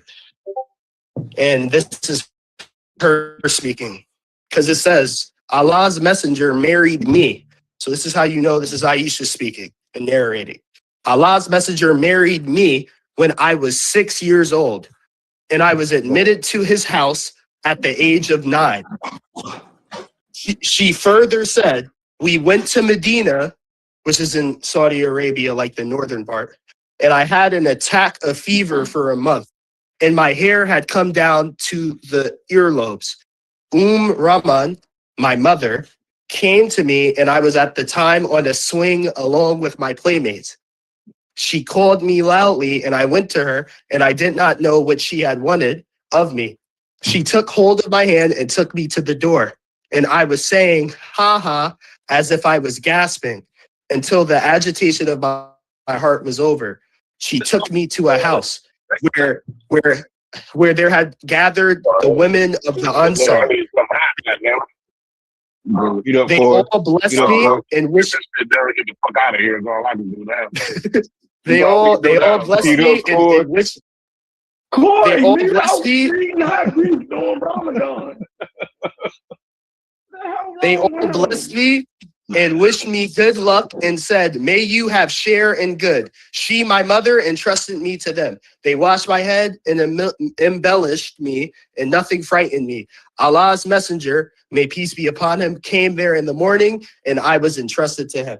You can keep reading. I'm not going to read y'all to death, but this whole narration from Aisha herself, it's explaining the context and situation around her getting married to him and how old she was. She was still playing with dolls. She still had playmates. She was clearly a child. So this is why I'm saying, like, Isonic, I hear you, but you would have to be calling Aisha herself a liar. You would have to say Aisha didn't know how old she was. Yeah, I think Isonic was talking about Asma's age compared to Aisha's age. I just looked it up now. God damn them Clippers, Chef. God damn. Yeah, I know what Isonic's saying, but he's saying because of her sister's age, that kind of indicates somehow maybe Aisha was older than she narrated. Because And I'm I saying think she died in the Battle of Yarmouk. So Yarmouk is a documented battle. So for her to die at that age, and she was involved in that battle, they would know her age. So, and it's saying the alternative, she could be 13 to 19, going by Asma's age. That's what Isonic was trying to say. I know that's what he's trying to say, and I'm saying you would have to say that the Sudi sources is lying because that's a Sudi source. Hadiths can be hard to translate, so I gotta look into. I've never really here looked we go into with it. the magical Arabic. The magical Arabic. It's not saying what it's saying. It's saying that, but it's not saying. No. Listen here. Bro, You brought up a word. You brought up a word that could have. You brought up a word and said, "Oh, it could have this meaning and that meaning." That's I didn't say it could. Term. I said this translation we have on the screen. Don't change the subject. You brought up a word and you said lightly hit or hit hard, and you said in Arabic you can translate it that way. You're just giving your fucking opinion. I didn't. I said. Let me ask you all a question. Do y'all have any arguments about the numbers? Is the numbers being translated wrong? Or is there a different word for the numbers? Yeah, 6, 7, 9, 19, to know exactly. Are they issues with the numbers? Can we translate the numbers correctly? Right. It's like you have to be calling the woman herself a liar. I think she knows if she was still playing with dolls or not. I think she knows I think she knows that she still had playmates. I think Aisha had a good idea of how young she was, what she was doing still, because in Islam, right? A girl, once she becomes a woman, once she becomes of age, she is not supposed to be playing with dolls anymore in Islam. So the fact that Aisha was playing with dolls lets you know she didn't even hit puberty yet. Is that in the Quran? Is that in the Quran? It's hadith. It's hadith. So you're bullshitting again. How am I bullshitting? You're Sunni, right? In Islam, are you Sunni? You're quoting hadith to say hadith is Islam. That's in the fucking Quran. Hadith is Islam. Wait. Are you saying hadith is not Islam? Hadith is not Quran. Do you understand? I see you're playing. Is it Islam? Is it Islam? Is hadith Islam? Hadith is not something the final word is the Quran. Is that in the Quran? If it's not in the Quran, don't open your fucking mouth. And that means you don't know what the fuck you're talking about. So guys, I want you to observe something. So 2 hours ago, right? These are the people that said Shias are not real Muslims because even though they follow the Quran, they don't follow the Sunnah. They don't follow the Hadith. Now 2 hours later, oh, the Sunnah, the Hadith, it's not Islam. It's the Quran that's Islam. You got to make your mind up. Does the Hadith count or does it not count? Which is it? Make your mind up. There's a difference between Hadith and what's in the Quran. The Quran is the final word. Hadith is like saying that person, like when you read the Bible, Matthew, John, that person said that. It's all he say. Matthew and John is a part of the Bible. Hold on. Matthew and John is a part of the New Testament. What are you talking about? Ease up on the jihad. You made a fucking statement that's not in the Quran. That means you too. Ease up on the jihad. Let's not get the conversation hung up on simple stuff. No, he's just making up shit as he goes along. I hear you, bro, but this is easily explained. The Hadith is not the Quran. The Quran is the central holy book of Islam, believed by Muslims to be the literal word of God revealed to the Prophet Muhammad. It is the highest authority in Islam. The Hadith is collections of sayings, actions, and approvals of the Prophet Muhammad. They were recorded by followers after his lifetime. They explain how to interpret and live according to the Quran. Right. So the Quran is a direct revelation. The Hadith is recorded traditions. So he's conflating what I'm saying. I never said that the Hadith is the Quran. I never said the Hadith was the Quran. I said the Hadith is a part of Islam. because it is. When it comes to Islam, right? People that practice the religion of Islam, they have the Quran, which is your holy book, and then you have, if you're a Sunni, if you're a Sunnah, Sunnas follow the Sahih Hadith, the authentic Hadiths, sayings of the Prophet. Okay, and narrations of the Prophet's life. This is what all Sunni Muslims do. Word is the Now, Quran. earlier in the conversation, he said Shiites are not real Muslims and they're not actually practicing Islam because Shiites do not follow the Sunni Hadith. Even though Sunnis follow the Quran, I said they don't follow the Quran. You fucking making shit up as you fucking go along, mate. I said. In the Quran, it says the final messenger is the Prophet, peace be upon him. Shiites claim that Imam Ali is the final messenger. You got to know the difference between all of this part of the conversation has been recorded. It's no problem. All of this part of the conversation has been recorded. I'm going to go back and I'm going to clip you. You can go back. I'm going to clip you. It's okay. It's no problem. Okay, we know for a fact that that's what Cuban said. Cuban was definitely pushing pro Hadith and pro Sunni. That's definitely what Cuban. Definitely what Cuban was saying. You maybe could try to say that's not what you were saying, but that's definitely what Cuban was saying. I'm not sure about Astro, but I'm sure about that. Explained it to you. He just explained the difference between Hadith and Quran, and you have to explain it again to you. I said to you, it's not the final word. When you make a statement like that, it sounds really stupid. Straight out. I don't know whether my statement was stupid because it's true. I said the Quran is the word of God. It is the word of Allah that all people that call themselves Muslims view as their holy text. The Hadith are the narrations and sayings of the Prophet Muhammad and his life. And there are Hadith. Every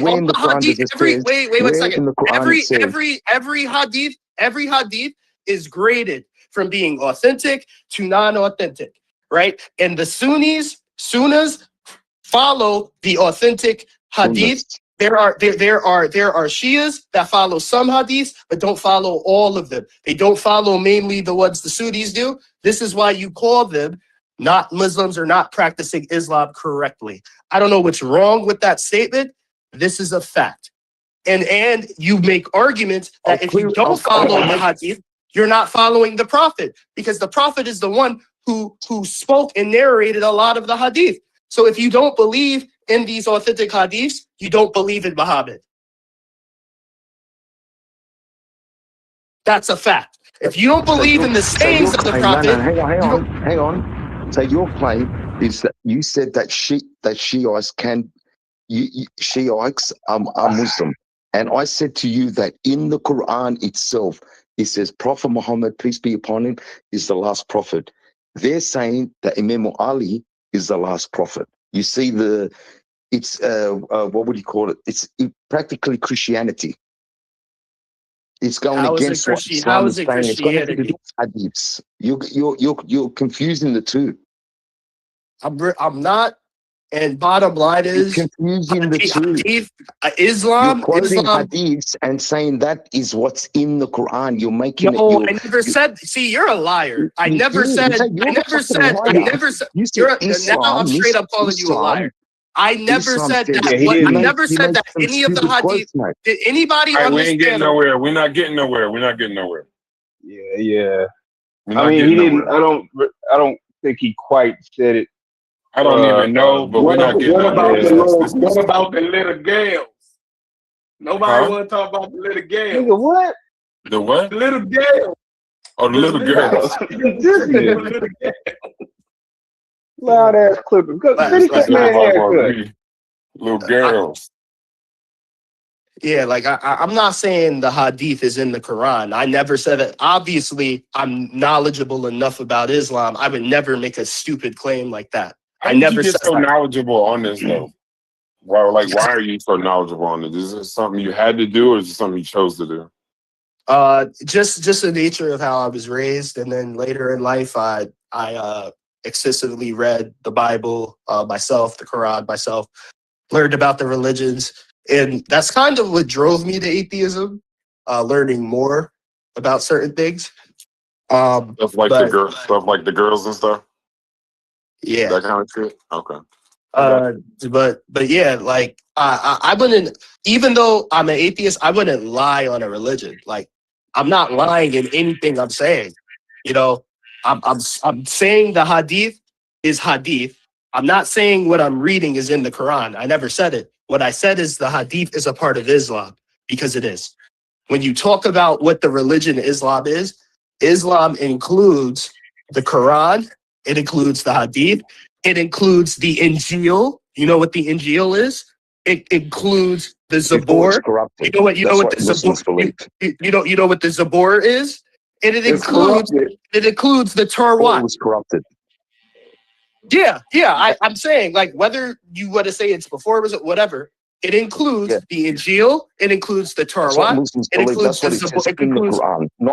It includes the Zabur, and it includes Hadith. So for you to act like Hadith is not a part of Islam is crazy. Anyone could Google search that real quick. I said that the final word is Quranic verses. When you make a statement like that, you're making out to the viewers that this is what it says in the Quran itself. No, what I'm making out to the viewers is I'm saying this is hadith. When I read a hadith, brother, when I read a hadith, what I'm saying to the audience is, hey viewers, this hadith, this is Islam. That's what I'm saying. I'm saying this is Islam. That's what I'm saying. You know what I'm saying. I'm not saying this is the Quran. I'm saying this is Islam. Yeah, but just so we're, hold on, hey, but this might be confusing to the audience. And just so we're clear, we're not talking about what's in it as though whether it's wrong or right. I'm not saying that. Yeah, I'm not. I'm saying, hold on, because I think for clarity, the chat thinks we're trying to kind of bash the Quran or bash hadith. That's not what we're doing. Cuban made a statement that none of these places are Islamic states because they don't follow full 100% Sharia law. So he doesn't consider them Islamic states.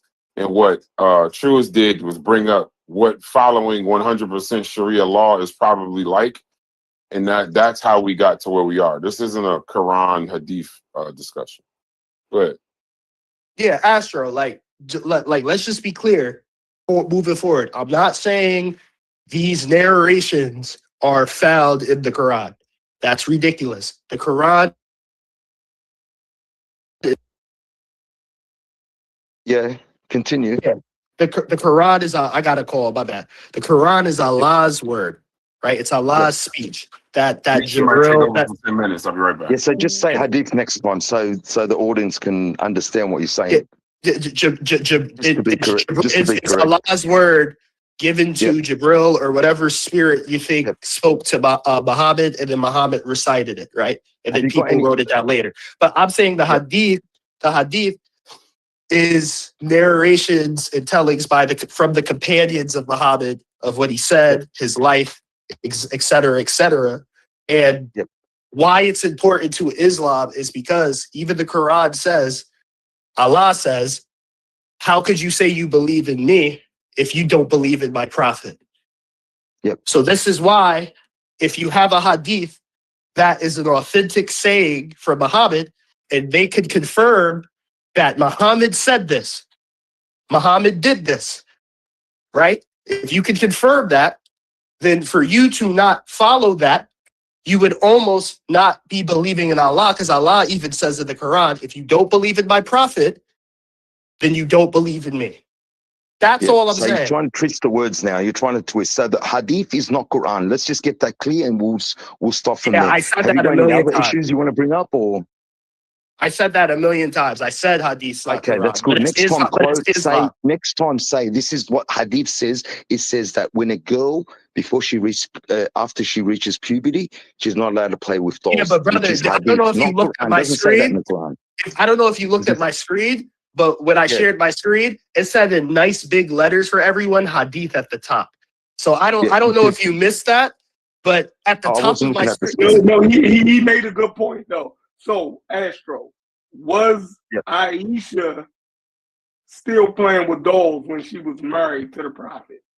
In hadith, if that's what he quoted, that's what he quoted.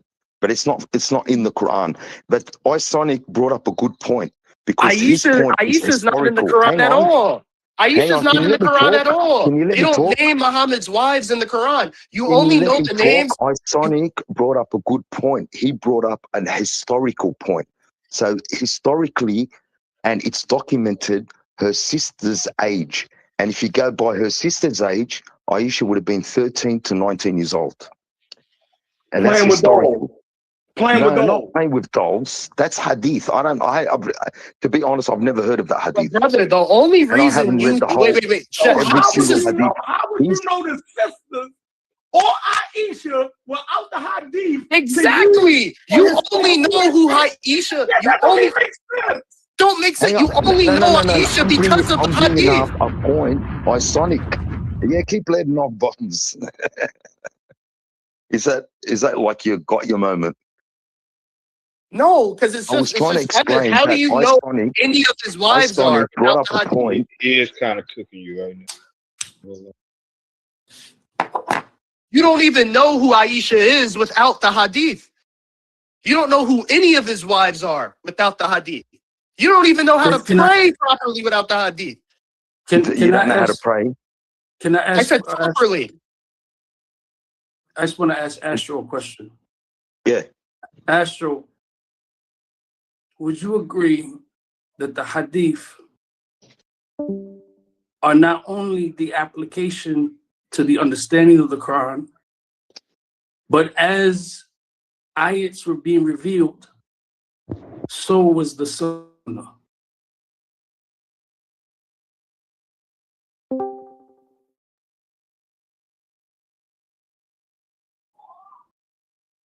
Can you repeat that, champ? Sorry about that. Okay.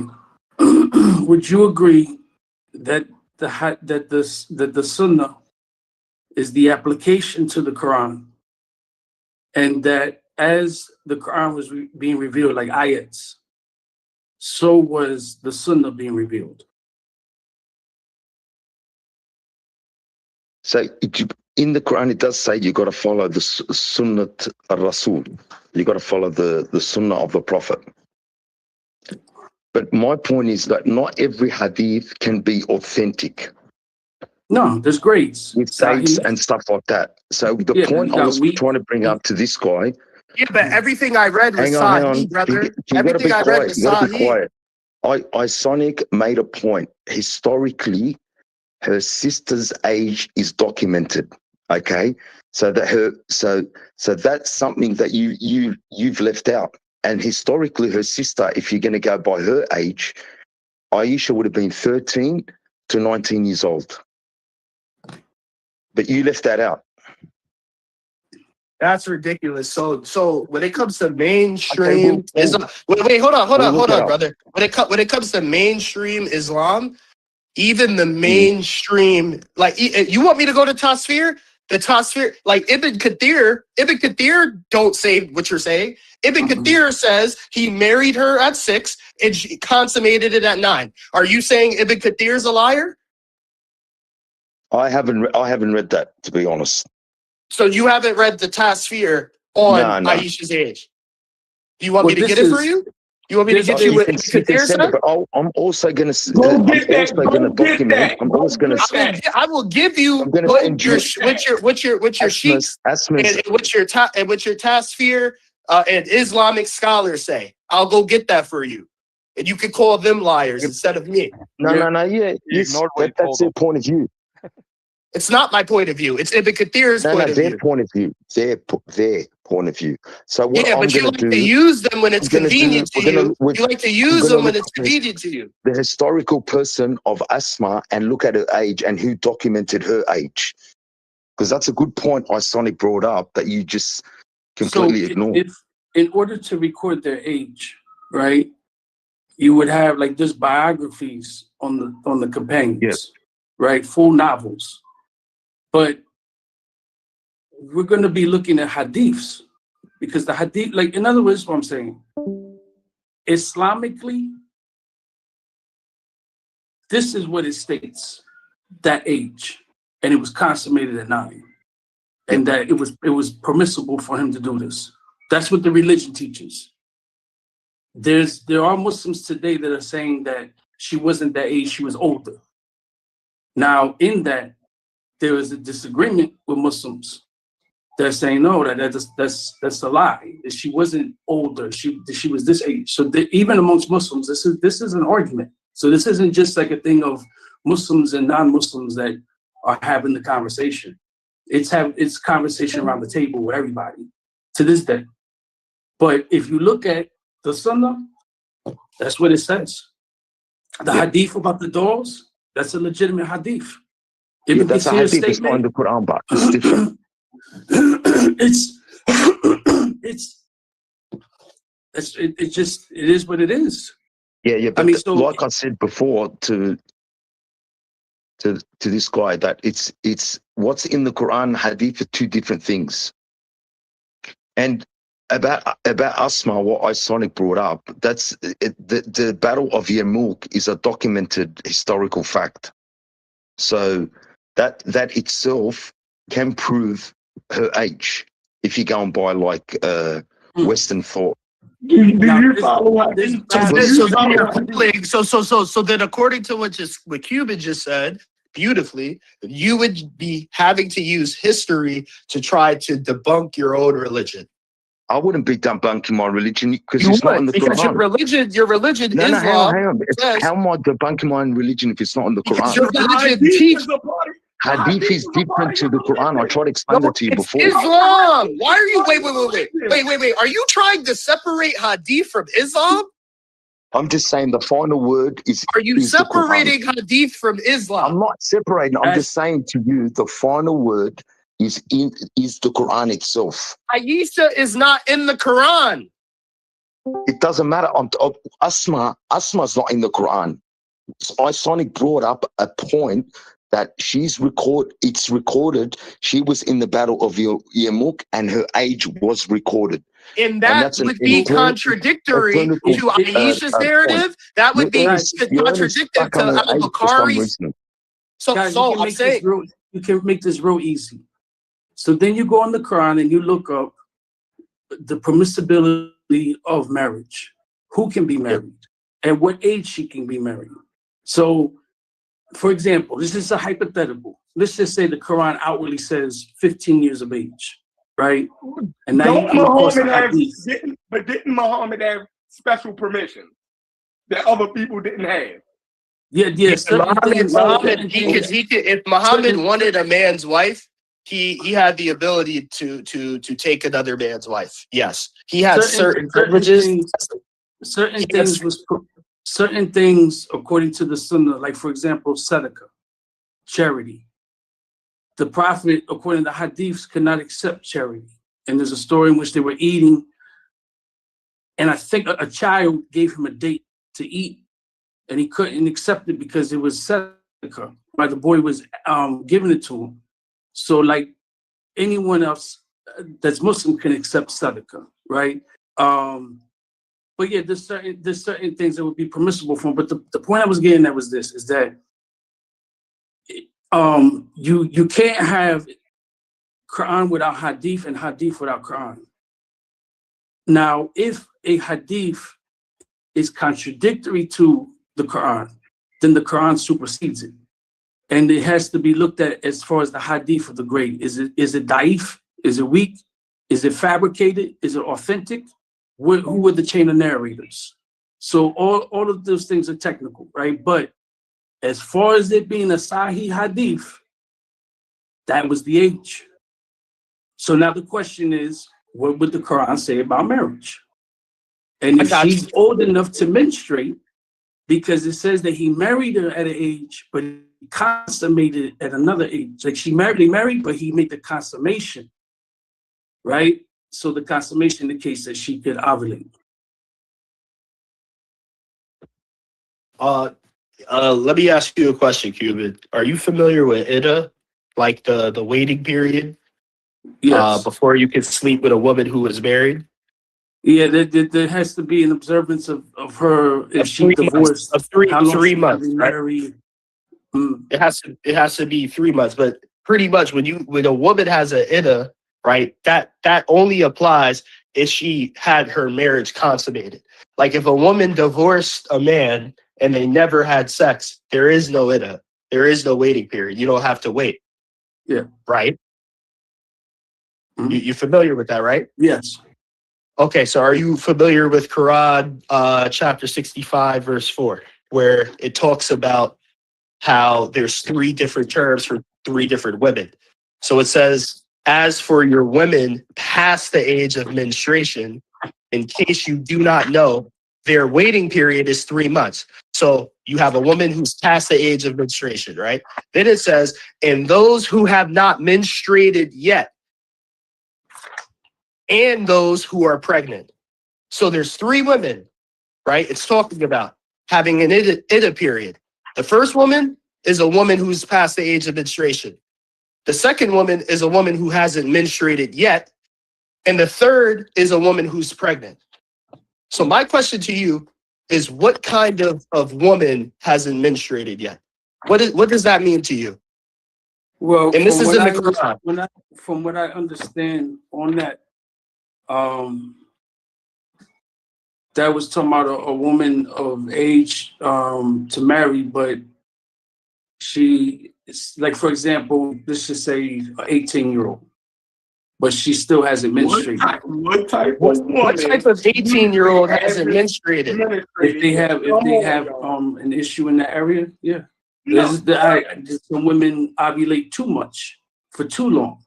Because the reason I say this is there's a matter of fit. Let me just go ahead. There's a matter of fit on when a woman menstruates under various conditions, right? Because of the whole thing of salat. The woman has to pray. If a woman's in her menstruation, she can't pray. She has to make the prayers up. If she's menstruating while Ramadan, she has to make those days up. So there's fiqh and there's conditions to those things. I'm not qualified, today to get on to that at all. I'm not qualified. I'm just somebody. Yeah, but women not menstruating at the age of menstruation, that is not in any way a common occurrence. And this verse, Quran 65, verse 4, you can pull it up. It's talking about 3 categories of women, and all 3 of them are common categories. The first one being a woman past the age of menstruation. The second being a woman who has not menstruated yet, because that's how it's worded in Arabic. She has not menstruated yet, or never has menstruated, right? And then the third category is a woman who's pregnant.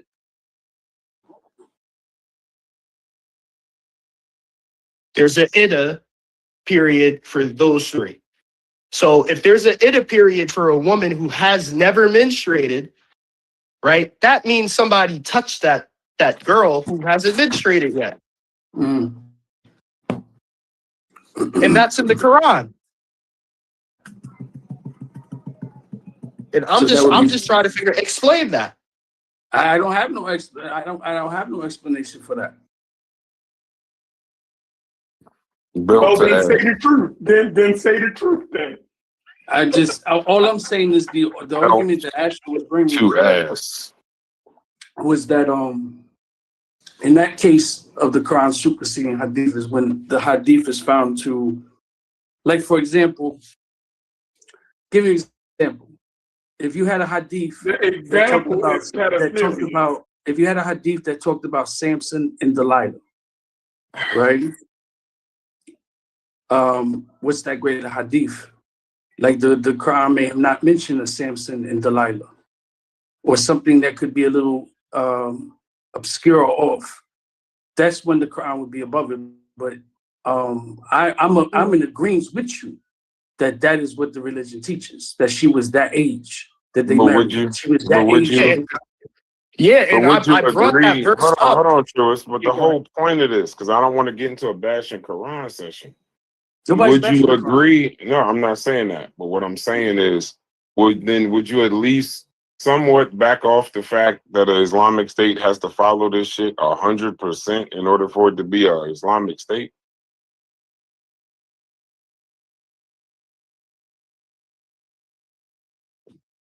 All I'm saying is Islam. So you can't even answer the question. No. I can't Okay. answer this. Let me lay this out right now.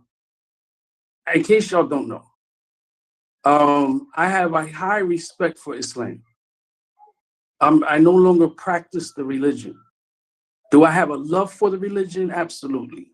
Am I an apologist for it? Absolutely. Because there's things that I think sometimes it's mistaken. In this situation, however, I'm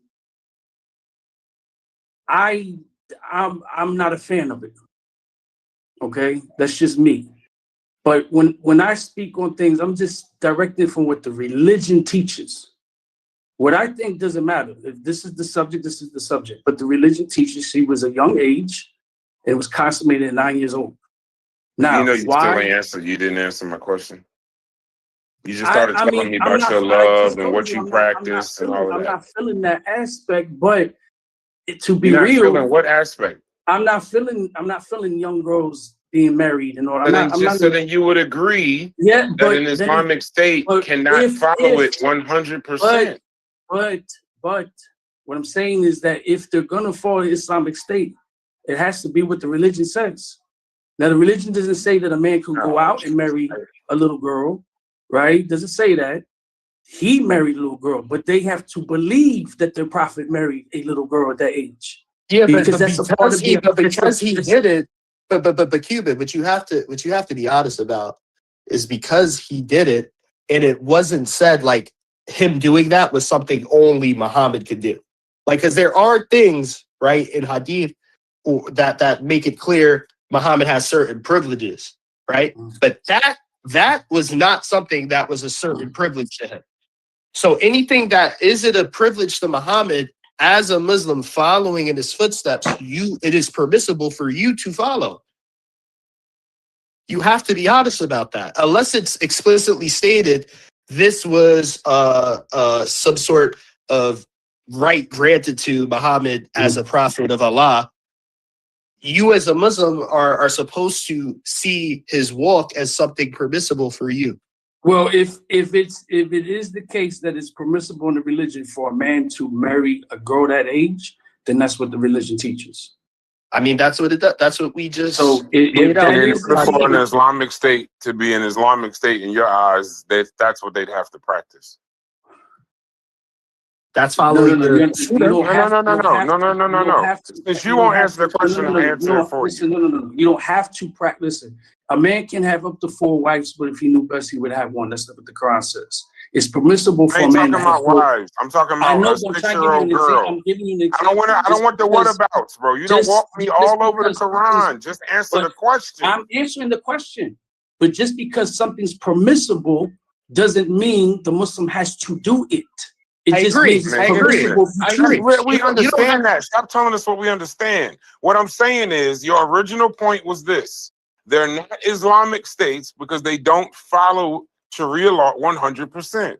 So whether it's permissible, no matter what you could do with wives and all this, that, and the other, you would be okay by stating that.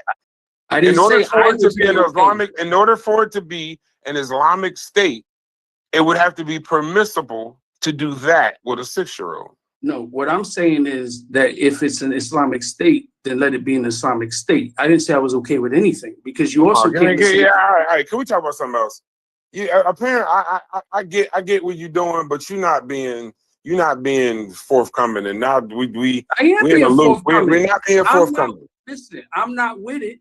But I'm not saying what you with and all of that, but you ain't. Now you running from your previous statement. I'm not running from my creed. You don't like what I'm saying. No, it ain't. Okay, I don't like that you're not answering. No. If that's the case, then let it be Judaism, and now you can go out and cut off the force. Yeah, I know. Do the what about? Yeah, do the what about your king? I know. Start talking about other religions. No, but what I'm saying is, no matter which one you pick, there's going to be absurd practices. That's fine, but you won't even admit that the one that but you won't even admit the one that we're talking about in regards to yours, and the one that you think should run the government Because is absurd out of also. the three, you can actually see something where there are places where it exists. 100% of any that in religion. the 100%. According to you, they're not You're Islamic. not, yeah. See, right. with Cuban, you're double talking now. Because Yeah, according yeah, to you according bugging to out. you, No, those what it places, is wait, I'm with not Cuban, fitting your those narrative. places you Like, I'm said just- they're not Islamic, Hey, bro. can we move to something else, bro? Yeah. Move to something else. You ain't even like. You just said if you run any of the other three, it's absurd. But I'm trying to get you to understand that the one that you said they should run is absurd, and you can't even admit that. I'm not saying. I'm just saying. To me, it's the best out of the three. Yeah, Damn. for the 6-year-old. Huh? For the 6-year-old, it's the best out of the three. I'm an atheist, but I'll debate Christianity is better for people. I don't that think any country should not be. I don't believe in. I know that there are some, but I'm damn near close to Chef when it comes to this.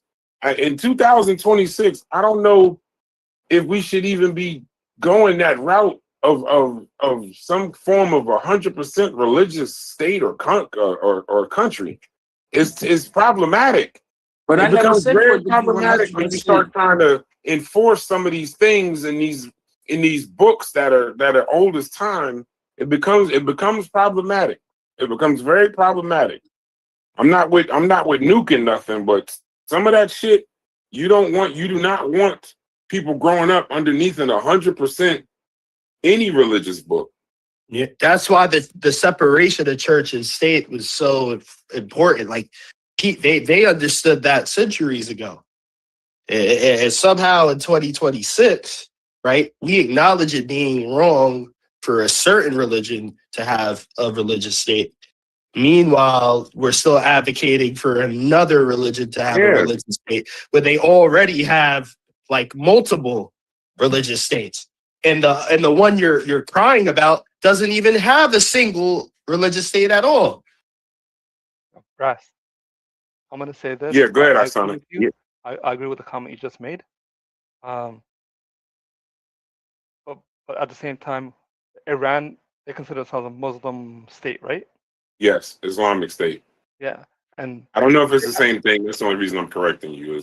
no, you're right. It's the same thing though, but you're right. They do have a Jewish community that practices their own law, so they don't enforce Islamic law on the Jewish community. Do you see what I mean? No, I get what you're saying, but based off, I don't know if you was here before what Cuban said. What Cuban was saying was not what you're describing. What Cuban was saying was they all live together under Muslim law. But So basically, it would be Jews living under Muslim. Islamic law says to let them practice and have their own court system. Yeah, if they pay the jizya. But what I'm saying, what I'm saying, Sonic. No, I get. Hold on, let Sonic finish because y'all been talking back and forth. Let's get some new voices. Logic, I think who is that? Whoever that is, need to meet up. Before when I came in, I wasn't too sure yet. No, that's not Logic. Who is that? All right, go ahead, Sonic. Finish your thought. I was just trying to show you that I agree with you, but there's also nuances to certain things. Mm-hmm. And when I do hear the whole jizya thing, there's nuances to that too. The Muslims pay one tax, the jizya is another tax. However, the jizya is a smaller tax than the Muslims who are also going to war, who their responsibility is to protect the community that lives in their land. When back in the day, the Jews lived in Andalusia and they got kicked out of that Spain area, the Jews asked the Muslims, "Can we go with you?" That's how they got back into Morocco with them. Mm-hmm.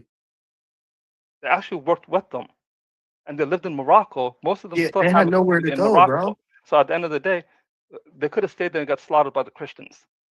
Like this is like there's nuances to it. He's an atheist with Christian talking points. No, I'm an atheist. I'm an atheist. Wait. I know it was a bar and it might have struck, but you gotta let him. You gotta let him finish. That was impressive, Sonic. That was impressive. Go ahead. I agree with you. It's 2026. We should be able to live amongst each other and not force ideas on each other. We're past that. That's where I'm at. Yeah. So I'm an atheist that knows the religion enough to bring up objective points about it. And if you want to call that Christian talking points, you could call it that. But I'm bringing up facts that you guys are struggling to refute. And I don't think a people running from genocide and being oppressed and looking for safety from anybody they could get it from, whether it was getting safety from Muslims, Christians, or whoever else. I mean, I don't think we should look at them as less than or anything of that nature because they were trying to survive. I mean, your prophet. Wait, hold on. Let me finish, please. Let me finish, please. I allowed you to finish. World War II, Your prophet Muhammad, he had to run his ass out of where he was from. He had to run to Ethiopia. He had to flee Medina. He had to flee Arabia because he was getting persecuted, right? And the Ethiopian Christians brought him in and sheltered him and protected him. And then, can you let me finish, please? I'm gonna finish that, so you can go next. Right?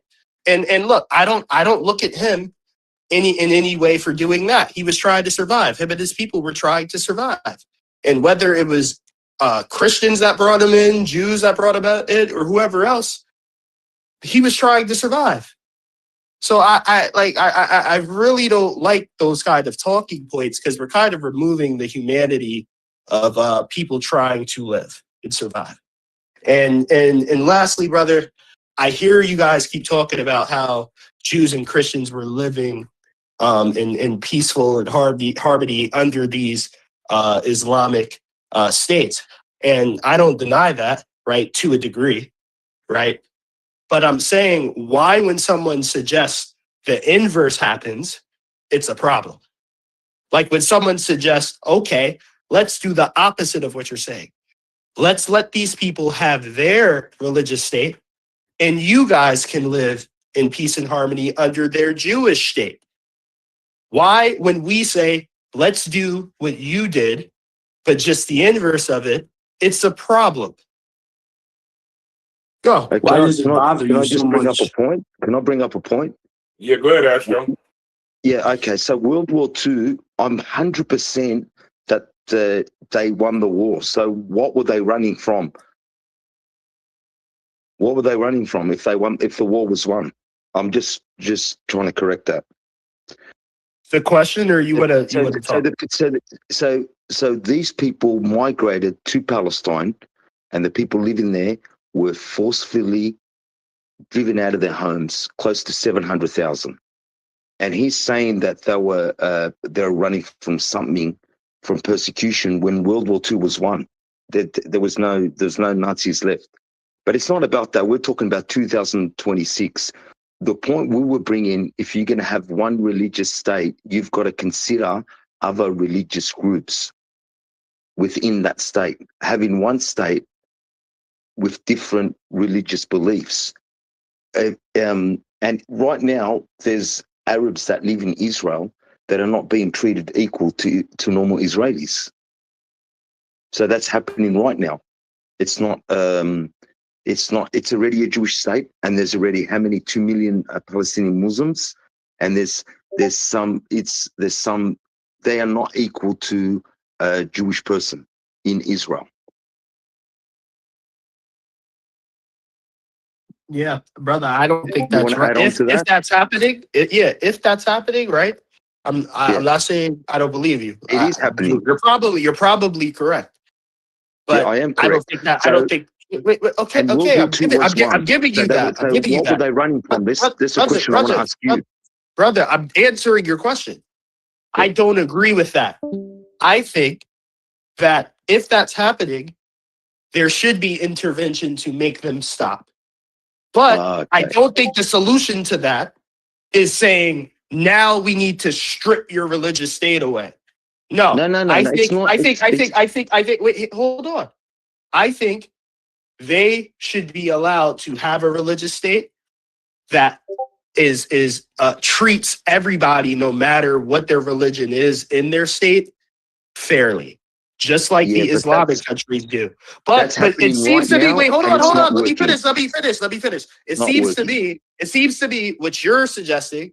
What I hear a lot of people suggest is that the Jewish people are incapable of having a Jewish state and allow people to practice religious freedom in their state. That's what it sounds like to me. Like it's impossible to do. It sounds like what's being said is the Zionists aren't capable, not the Jews. What did you say, nigga? Oh. Did they not have a ceasefire? And how long into the ceasefire did the Zionists go killing Palestinians? How many ceasefires they have where they went against the ceasefire? So again, I'm just trying to These cut to the actual chase. questions I'm just trying to. what? Y'all pausing, but then y'all get mad when somebody else start talking. Yeah, Either answer the question or don't, but make it a statement. Make a statement and keep talking. We made a statement. Hang on, it's 2026, and he's saying that what's the problem if they have a religious state? Well, they got a religious state. What are they doing to the Palestinians? Now, but you got to look at the facts. What's happening on the ground in Palestine, Israel, in that region? Astro, I'm asking you very clearly. Are you saying because of what's happened? And it's apartheid state. I clearly said. I think. I said it's in La La Land. Astro, I'm trying to have an objective conversation. I acknowledged all of that. I said it's wrong. I said there should be intervention to force them to allow people to practice religious freedom in their religious state. But now I'm asking you just to cut through all the fat so we can be very clear with each other. Are you saying because of what's already happened and what's happening that you don't see a possibility for there to be a Jewish-ran state that allows other groups to practice their religion freely in it? Are you saying it's impossible for you to imagine? Evidence, hang on. If you want to go by evidence, you tell me what's happening right now on the ground in Palestine. You tell me right now what's happening, and that's your evidence. I don't even need to. But you're not going to answer my question. Can you just answer my question? I'm trying to cut through all the fat. You go look at the news. You see how many settlements are being built. How much, what rights Palestinians have in Palestine, 2026, being treated like second-class citizens. And I'm asking you, you don't think there's a possibility? You're still talking, what's the problem with them having a... Mate, it's 2026. The evidence right now in Israel, I'm going to answer you clearly. The reason it keeps happening is because what I'm saying isn't happening. You don't have anybody intervening to force them to. The people like the US, and wait, hold on. The people like the US and the people like England that should be telling them, hey, Israel, y'all got to cut that shit out. We're going to stop giving you money. We're going to stop giving you got to cut that shit out. Treat those Palestinians right. Let them practice Islam freely in your country. Okay, right? So now we go back to hold on, brother. Because that's not happening. That is why what you see is happening today and in the past keeps going on. Because instead of the U.S. Forcing them to make these people treat the people within their religious state correctly isn't happening, that's why they continue doing it. I'm asking you, you don't see a world where if the U.S. was forced to make Israel treat the people right, you don't see a world where there could be a Jewish... Now, can I ask you, what did you change your statement now? I didn't change my... It's the same question. I'm asking you, do you not see a possibility? No. You said, do I have a problem? I don't have a problem with Jewish people. They're my cousins. Why would I have a problem with my cousins? I would never have a problem. We're talking about evidence, 2026, right now on the ground in Israel. Are Palestinians being treated like equal citizens? And you just said no. So there's your evidence. What do you want me to explain? You open the papers, you do your own research. Yes, that is happening, but I'm asking you for the fifth time. Have a problem. This is the last time I'm going to ask you this question. This is the last time I'm asking this question. Do you think it's impossible? Do you think it is impossible for there to be a Jewish state where others are able to practice religious freedom in it? Do you think that's It's impossible? impossible when Yes. Zionists run the country. Is that Okay, the I'm answer? done. All right, no problem. That's It's fair. not Jewish people. Sonic, let me answer that question. It is impossible. Currently now in Israel, when Christians visit Israel and are at the Wailing Walls, Jews are seen spitting on the Christians, especially the American Christians who finance Israel. The American Christian who finance Israel, when they go to Israel, they are currently being spat. That's a word, spatted? Is that a word? Or spit upon? Whatever you want to call it. They are currently being spit upon. The same Americans who finance Israel. Israel today does not tolerate other religion. You think it don't tolerate other religion. They only tolerate the people at the Wailing Wall because they understand that's how they get the money. But if they didn't need Christian money, Christians couldn't go to Israel. Because the Orthodox Israel, they're spitting on them. When they go to some section, especially black Christians. Let black Christians go to Israel. But stupid, you don't think if the U.S. or if England actually told Israel to stop and enforced some real like, look, you got to treat these people that you are governing correctly. You don't think that in a world where that happens, where we have senators and politicians that say, look, we're cutting off funding to Israel, we're funding, we're cutting off. Let me answer that question. When from the 80s, you have a song that I love. Why don't we all just get drunk and sing beer drinking song? What was that ugly bald man who was the head of the PLO? What was his name? From the 80s, 70s? You talking about Alan Rothenberg? No, it's not. No, the PLO. Arafat. Was it Arafat?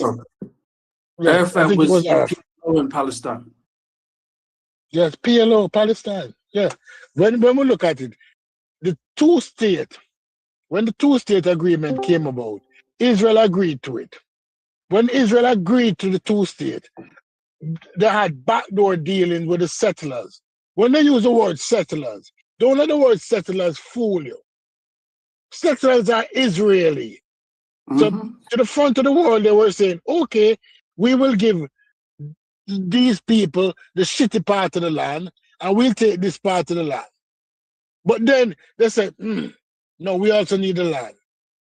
Gaza is not the problem, because Gaza is so small. It's mostly Palestinian in Gaza. But when you go to the West Bank can never be separated again. Because what they did is that the settlers moved in pockets and it infiltrated the West Bank all over. So there's no line of demarcation to say Palestinian lives here and Israeli lives here. The Israelis literally take over most of the West Bank. When you look at it, they took over the West Bank, they took over the water. Nobody don't tell you about water rights either. The two dudes on you were talking religion.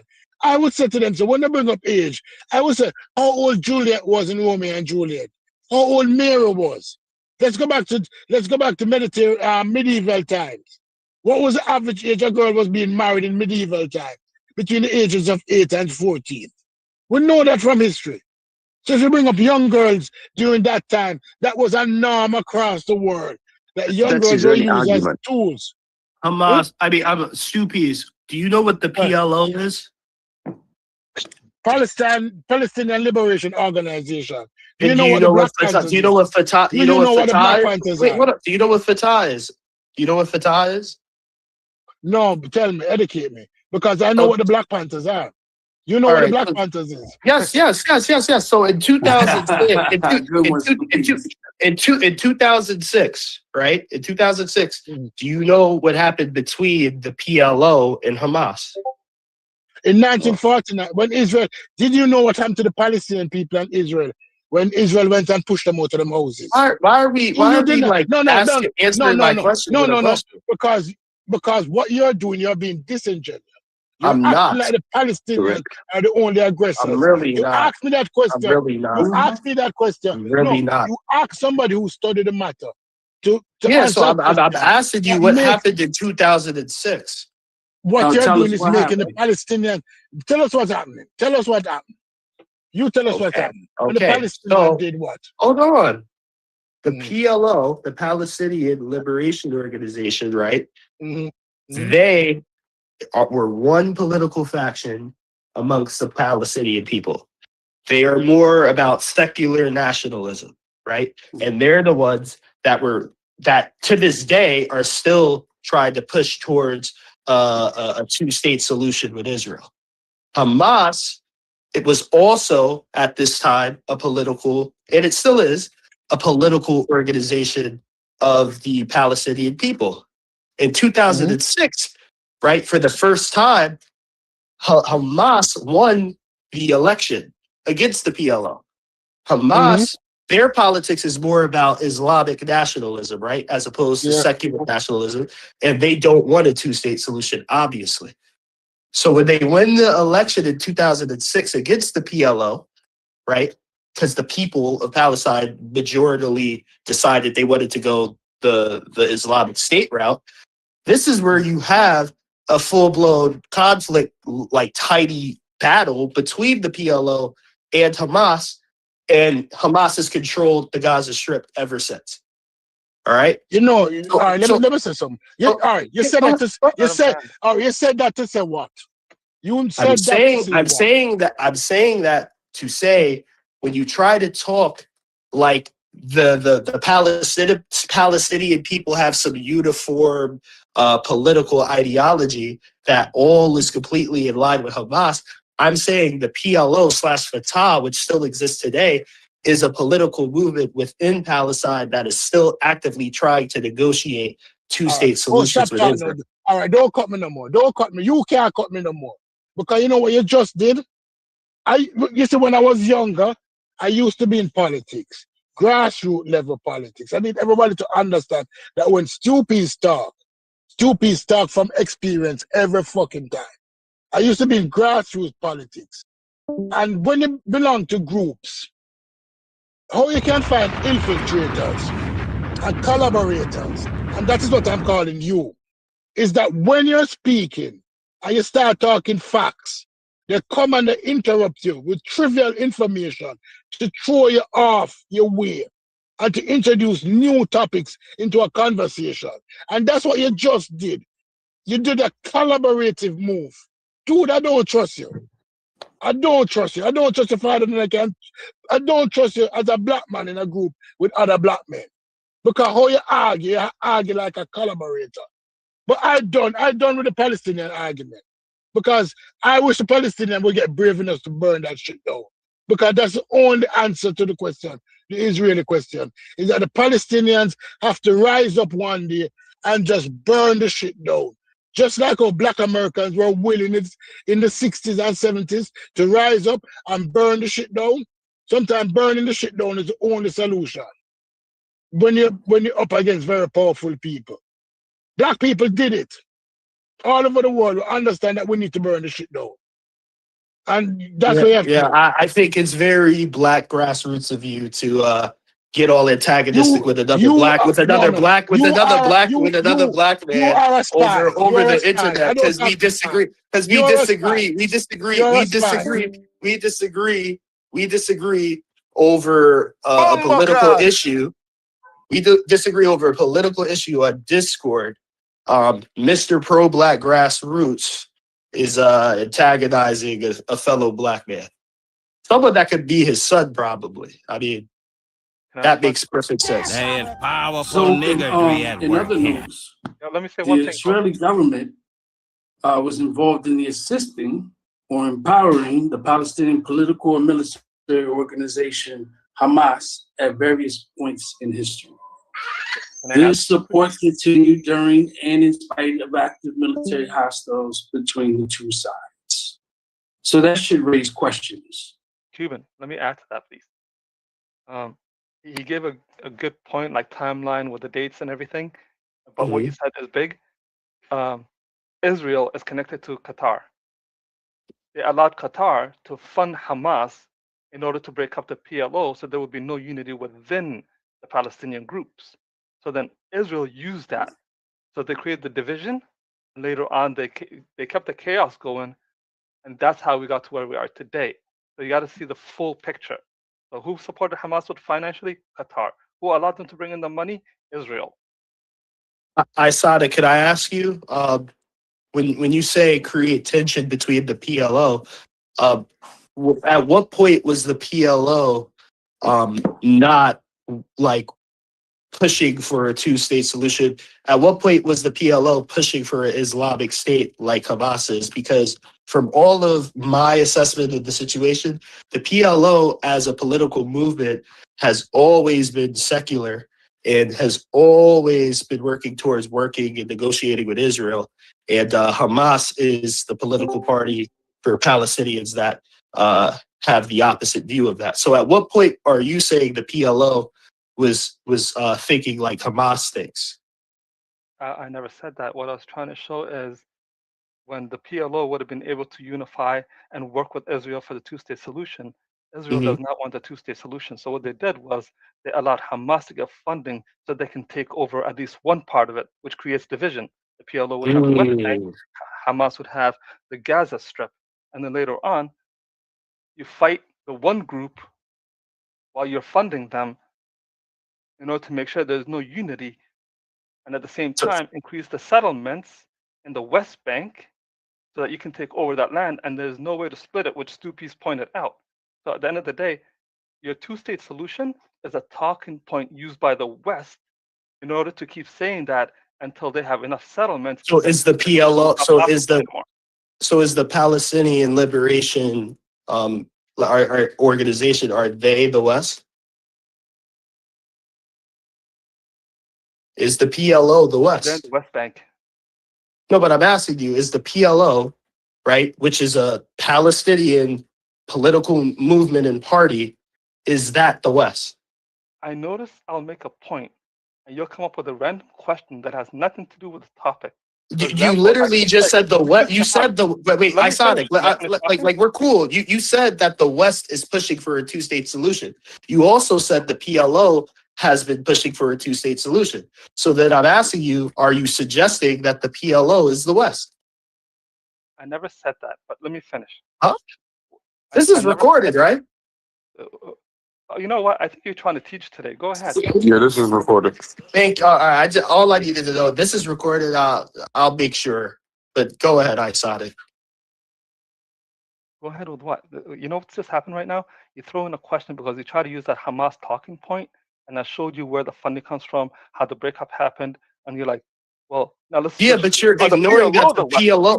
But you're ignoring that the PLO. But you're ignoring that the PLO is a political party. You're ignoring that the PLO is a political party. For the rest of the show. Go. Yeah, but why? Like, I don't know why when I point out facts, whether it's about the situation or the Quran or Hadith, why it becomes so like contentious. I'm saying factually, the PLO is a Palestinian political party, and factually, that political party is pro-secular nationalism, and they have actively been working with the Israeli government to come to some sort of negotiation or two-state solution. Those are facts. And I'm asking you, because I heard you say loud and clear, that's why I'm glad this is recorded, that the two-state solution is something that the West is pushing for. So once you say that, I have to ask you, are you calling the PLO, which is a Palestinian political party, the West? That's all I'm asking. Are they the West?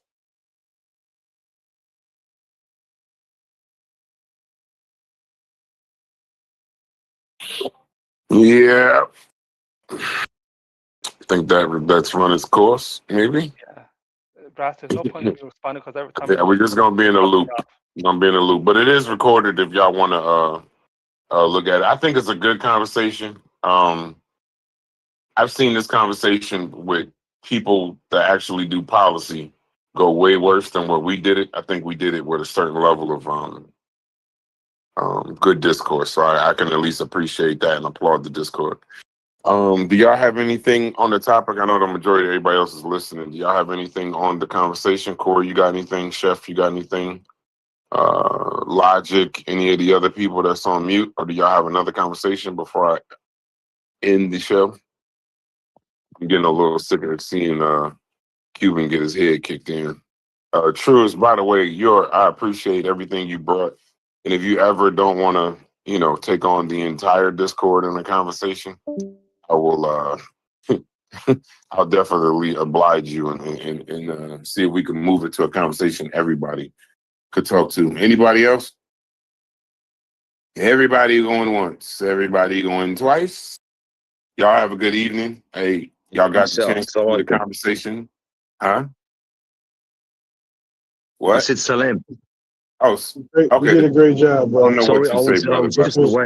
This was very difficult at times, man. Difficult to hear, difficult to kind of understand it, and kind of follow the conversation. It went all over the place really fast. You did a great job. I appreciate y'all. And shouts to you, Astro, for actually coming in here from the chat. Shouts to Egg Beast for being terrified to come in here and defend his stance. And shout out to Pure Black. I heard you just celebrated a birthday. So shout out to you, brother. Y'all have a good one. Peace to all y'all. Hold on. What Egg's point?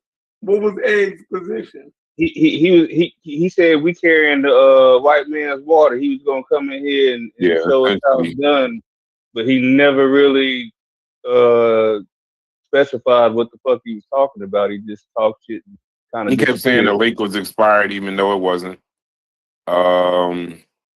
He said that we're carrying the white Jews' water. Mm-hmm. Religion has nothing to do with the criminal colonial settlement of Israel. He called us all Jew defenders, and Jeffrey Epstein and his Talmudic white Jew friends, were they moral in 2026? Just a lot of stuff that I don't think he would have said had his mic been on.